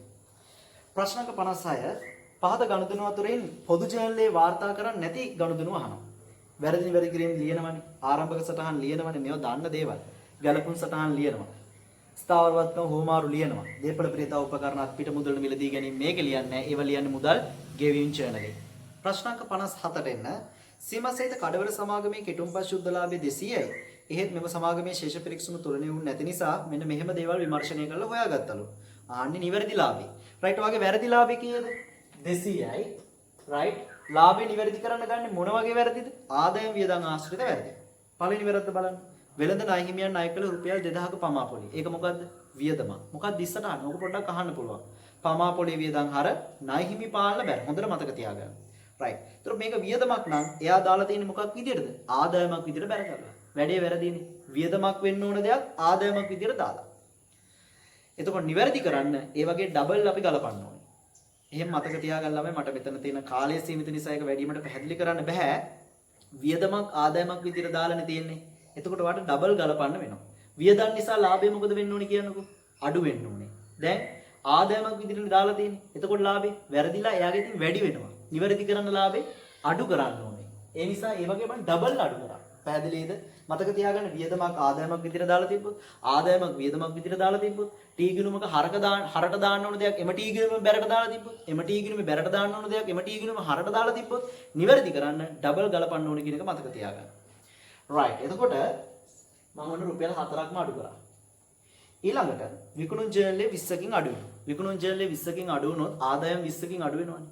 එහෙනම් නිවැරදි කරන්න ලාභෙට ඒ 20 එකතු කරන්න ඕනේ. පැහැදිලි? මොකද විකුණුම් නිසා ආදායම්නේ. ආදායම් නිසා ලාභය වැඩි වෙන්න ඕනේ. දැන් ආදායම් අඩු වෙලා කියන්නේ ලාභය අඩු වෙලා. නිවැරදි කරන්න එක ලාභෙට එකතු කරන්න ඕනේ. 5000ක මෝටර රථ අලුත් වැඩියා. ඒව ඇවිල්ලා බෙදා හැරීමේ වියදම්නේ. 5000ක මෝටර රථ අලුත් වැඩියා වියදම් මෝටර රථ ගිණුමට හර කරොත් වියදමක් මග හැරිලා. වියදම් මග හැරුණොත් ලාභය වැඩි වෙනවා. නිවැරදි කරන්න ලාභය අඩු කරන්න. පැහැදිලි? 7000ක ආපසු විකුණුම් ගිණුමට හර කළා. වරදක්. නමුත් ලාභයට බලපාන්නේ නැහැ. ආපසු යොමු කියන්නේ මොකද්ද? ආදායම් වල අඩුවීමක්, විකුණුම් වල අඩුවීමක්. ඒක ආපසු යොමුනේ හර කරන්න ඕනේ. මෙයා දන්නේ නැතුව විකුණුම් හර කළා. විකුණුම් හර කරොත් විකුණුම් කියන්නේ මොකද්ද? ආදායමක්. ආදායම මොකද කරලා තියෙන්නේ එතන? හර කළා. එතකොට ආදායම් අඩු වෙනවා ඔටෝමැටිකලි. ආපසු යොමු හර කරත් එකයි, විකුණුම් හර කරත් එකයි දෙකෙන්ම වෙන්නේ ආදායම් අඩු වෙන එක. වරදක්. මොකද්ද වරද? ආපසු එවුන් හර කරන්න ඕනේ. විකුණුම් හර කරපු එක තමයි වැරදි. නමුත් ලාභයට බලපෑමක් නැහැ. මොකද ඔයා ආපසු එවුන් හර කරත්, විකුණුම් හර කරත් දෙකෙන්ම වෙන්නේ ආදායම පහළ බහින එක. පැහැදිලි නේද? ඒ නිසා ඒකෙන් ලාභයට බලපෑමක් නැහැ. ඒ නිසා උත්තරේ 211යි. ඒ කියන්නේ 2,11,000යි නිවැරදි ශුද්ධ ලාභය. ප්‍රශ්නාංක 58. කැට්මෝ සමාගම 2018 3.31 දින ජපානයේ ආනයනය කරන ලද ෆොටෝකොපි යන්ත්‍රයක විස්තර පහත පරිදි වේ. යන්ත්‍රයේ ලකුණු කළාගේ 1000යි, ගෙවූ වැට් 200යි, ප්‍රවාහන පිරිවැය 40යි, වැඩබිම් සකස් කිරීමේ වියදම් 10යි, සවි කිරීමේ වියදම් 40යි. ඔතන හදාගන්න මූලික පරීක්ෂණ පිරිවැය 50යි. යන්ත්‍රය අත්පත් කරගනිද්දී 10%ක වෙළඳ වට්ටමක් ලැබුණලු. අර මූලික පරීක්ෂණයේදී කියන්නේ සාම්පල් හදන වෙලාවේදී සාම්පල් හදලා 100ක් එකක් 250 ගානේ විකුණලා සහන ආධාරයේ රජෙන් හම්බෙලා 150. LKS 16ට අනුව අහනවා යන්ත්‍රයේ පිරිවැය මේ ව්‍යාපාරයේ වැට් සඳහා ලියාපදිංචි වෙලා නැලු. හරි ලේසි. ලකුණු කළාගේ 10යි වෙළඳ වට්ටම 110යි. ඔයා දන්නවා 10න් 110 කියන වෙළඳ වට්ටම ප්‍රථමයෙන් අඩු කළ යුතුයි. එතකොට හරියගේ 900යි නේද? වැට් වල රෙජිස්ටර් වෙලා නැහැ කියන්නේ ගානේ. එතකොට වැට් එකත් අපි ගන්නවා. රයිට් මම කලිනුත් කිව්වා එක්තරා තැනකදී LKS දෙකෙත් එහෙමයි කරන්නේ. රෙජිස්ටර් වෙලා නැත්තම් වැට් එක ගන්නවා. රෙජිස්ටර් වෙලා නම් වැට් එක ගන්නෙ නැහැ. ප්‍රවාහන පිරිවැය 40 ගන්න ඕනේ. වැඩබිම සකස් කිරීමේ වියදම් 10 ගන්න ඕනේ. සවිකිරීමේ වියදම් 40 ගන්න ඕනේ. මූලික පරීක්ෂණ පිරිවෙල 50යි. නමුත් ගාණි කිව්ව මතකයිද? ඒකක 100ක් හදලා 250 ගාණි වික්කලු. ඒ කියන්නේ 25000ක ආදායමක් වෙනවා සාම්පල් වලින්. වියදම 50000යි. ඒකෙන් ආදායම වෙනවා 25000. එහෙනම් හරි වියදම යන්නේ 25යි. 50න් 25ක් අඩු කරා. එහෙනම් වාට එන සමස්ත පිරිවෙද්ද 215ක් රජෙන් සහන ආධාර හම්බ වෙනවා නම් 150ක් ඒකෙන් අඩු වෙන්න ඕනේ. එහෙනම් 1065යි පිරිවෙයි. ඒ නිසා උත්තරේ ගන්න පුළුවන් උත්තරේ උත්තරංක 5 විදිහට අපිට. පැහැදිලිද? LKS 16ට අනුව මේ වගේ ගාණක් ගොඩක් දුරට එක්සෑම් එකේ අහනවා ළමයි. right. ප්‍රශ්න අංක 59. වැට් සඳහා ලියාපදිංචි වී ඇති ධනංජය ව්‍යාපාරය වැට් සහිත මිල 230ක භාණ්ඩ ණයට ගත්තලු. ඒවැ තිබ්බ දෝෂයක් නිසා 150ක භාණ්ඩ රිටර්න් කරාලු. වැට් එක 115යි නම් ආපසු යොමු ගිණුම්ගත කිරීමේ 30ට. හරි ලේසියිනේ. ළමයි 230ක භාණ්ඩ ගත්තට රිටර්න් කරන්න එකෙන් භාගයක්නේ. 230න් භාගයක් 115. ඒක හැමතිස්සෙම වැට් සහිතයි කියනවනේ. 230ම වැට් සහිතයි කියලා කිව්වනේ. එහෙනම් 115 කියන්නේ වැට් සහිතයි. ඒකෙන් වැට් එක අයින් කරන්නත් මොකද කරන්නේ? 115 බෙදන්න ඕනේ. නැත්නම් 115000 බෙදන්න ඕනේ 115න් වැඩි කරන්න 100. 230000න් භාගයක් 115000. ඒව වැට් සහිතයි කියනවනේ ගානේ. වැට් රහිතගේ හොයන්න නම් 115න් බෙදන්න එපයි වැට් එක ඇතුලේ තියෙනවනේ. 100න් වැඩි කරන්න. එතකොට එනවා කීයද? ලක්ෂයක් වැට් සහිතගේ. ආපසු යොමු ගිණුම්ගත කරන 30 තමයි ණය හිමි පාලන හර ආපසු යොමු බැර. ආපසු යොමු බැර කරන අර ලක්ෂය. ඒ කියන්නේ වැට් රහිතගේ. වැට් එක කී 15000යිනේ. ලක්ෂය 115000 අතර වෙනස. වැට් එකේ වෙලාවට වැට් පාලන බෑ. ණය හිමි පාලන හර වෙන්න ඕනේ සමස්තගේ. ඒ කියන්නේ 115000. පැහැදිලිද? right. එහෙනම් මේක තමයි 30ට අහන වෙන්න ඕනේ. එහෙනම් උත්තරේ උත්තරාංක කීයද? උත්තරේ උත්තරාංක 3. ප්‍රශ්න අංක 60 සීමිත අනුපොදු සමාගමේ 2017 3:31 දිනට ශේෂ පරීක්ෂම තුලනේ නොවූ අතර පහත ද අනාවරණය වුණා. රුපියල් 300ක ණයට විකුණුන් ණයගති පාලන ගිණුමේ සටහන් කර තිබුණේ 100ක් කියලා හදාගන්න. රුපියල් 100ක් ඒ කියන්නේ ලක්ෂයක් ලෙසට විකුණුම් ගිණුමේ නිවැරදිව එක දාලාලු. විදුලියට ගෙවලලු 12ක් ඒක 21ක් කියලා එයාගේ ගිණුමට බැරට දාලා මුදල් පාලන ගිණුම හරිලු. 50ක දුන්නට්ටම් ලද වට්ටම් ගිණුමටයි ණයගති පාලන ගිණුමටයි බැර කරලා. අහන්නේ ශේෂ පරීක්ෂමේ වෙනස කීයද කියලා. ඉතින් මෙහෙමනේ පළවෙනි වැරද්ද ගන්න. 300ක ණයට විකුණුම් තියෙනවනේ. ඒක ණයගති පාලන හර විකුණුන්නේ බැර වෙන්න ඕනේ. විකුණුම් හරිලුනේ. එහෙනම් විකුණුම් ගිණුමට 300ක් බැරනේ. හැබැයි යා ණයගති පාලන දැම්ම කිව්වේ කීයද? ලක්ෂයයිනේ. ණයගති පාලන හර ලක්ෂයයි විකුණුම් බැර ලක්ෂ 3යි. එතකොට ණයගති පාලන පැත්තේ ලක්ෂයයි දාලා තියෙන්නේ. මේ පැත්තට තව කීයක් එන්න ඕන? ලක්ෂ 2ක් එන්න ඕන. ලක්ෂ 2ක අඩුවක් මේ පැත්තේ තියෙනවනේ. හර පැත්ත කීයක් අඩුද? ලක්ෂ 2ක්. එහෙනම් ශේෂ පරීක්ෂමත් අඩු වෙනවා හර පැත්තෙන් ලක්ෂ 2ක්. පැහැදිලිද? එහෙනම් හර පැත්ත අඩු වෙනවා ශේෂ පරීක්ෂම ලක්ෂ 2ක්. ඊළඟ එක බලන්න. විදුලිය සඳහා ගෙවල 12ක්. විදුලියට 12ක් ගෙවුවාම මුදල් බැර 12යි විදුලිය හර 12යි නෙවෙන්න ඕනේ. මෙයා කරලා තියෙන්නේ මොකද්ද? විදුලිය ගිණුමට 21ක් බැර කරලා. මුදල් හරිලු. එහෙනම් මුදල් බැර කරලා 12ක්. විදුලිය බැර කරලා 21ක්. රුපියලක්වත් හර වෙලා නැහැ. ඒ කියන්නේ හර පැත්ත තනි කර අඩුයි කීයද? 33ක් අඩු. ඒ බැර පැත්තේ 21කුයි 12කුයි තියෙනවා. එහෙනම් ශේෂ පරීක්ෂමේ හර පැත්ත අඩු වෙනවා කීයකින්ද? 33කින්. ක්ලියර්? ඊට පස්සේ පහක දුන්නට්ටම් ලද වට්ටම් ගිණුමටයි ණයගති පාලන ගිණුමටයි බැර ගන්නවා. දුන්නට්ටම් ගිණුම් ගත කරන්නේ කොහොමද? දුන්නට්ටම් හර ණයගති පාලන බැර. මෙයා ණයගති පාලන බැර කළා. ලද වට්ටනුත් බැර කළා. දැන් දුන්නට්ටම්නේ හර කරන්න ඕනේ. මෙයා කොහෙටද දාලා තින්නේ ඒවා? ලද වට්ටම් බැර කළා තනිකර 5. දැන් මෙයා දාලා තියෙන 30ට අහන මොකද්ද? ලද වට්ටම් බැර 5යි ණයගති පාලන බැර 5යි. ඔක්කොම බැර පැත්තට 10ක් ගිහිල්ලා එනවා. හර පැත්තට රුපියලක්වත් ගිහිල්ලා නැහැ. ඒතකොට හර පැත්ත අඩුයි. එහෙනම් ශේෂ පරීක්ෂමේ හර 10කින්ම තනිකර අඩු වෙනවා. බැර පැත්තත් එක්ක බලන්න. එහෙනම් ඔක්කොම කීයකින්ද? 200යි 233යි 243ක් ශේෂ පරීක්ෂමේ අඩු පැත්ත. එහෙනම් වෙනස අපිට ගන්න පුළුවන් 243යි 60ට උත්තරේ 2.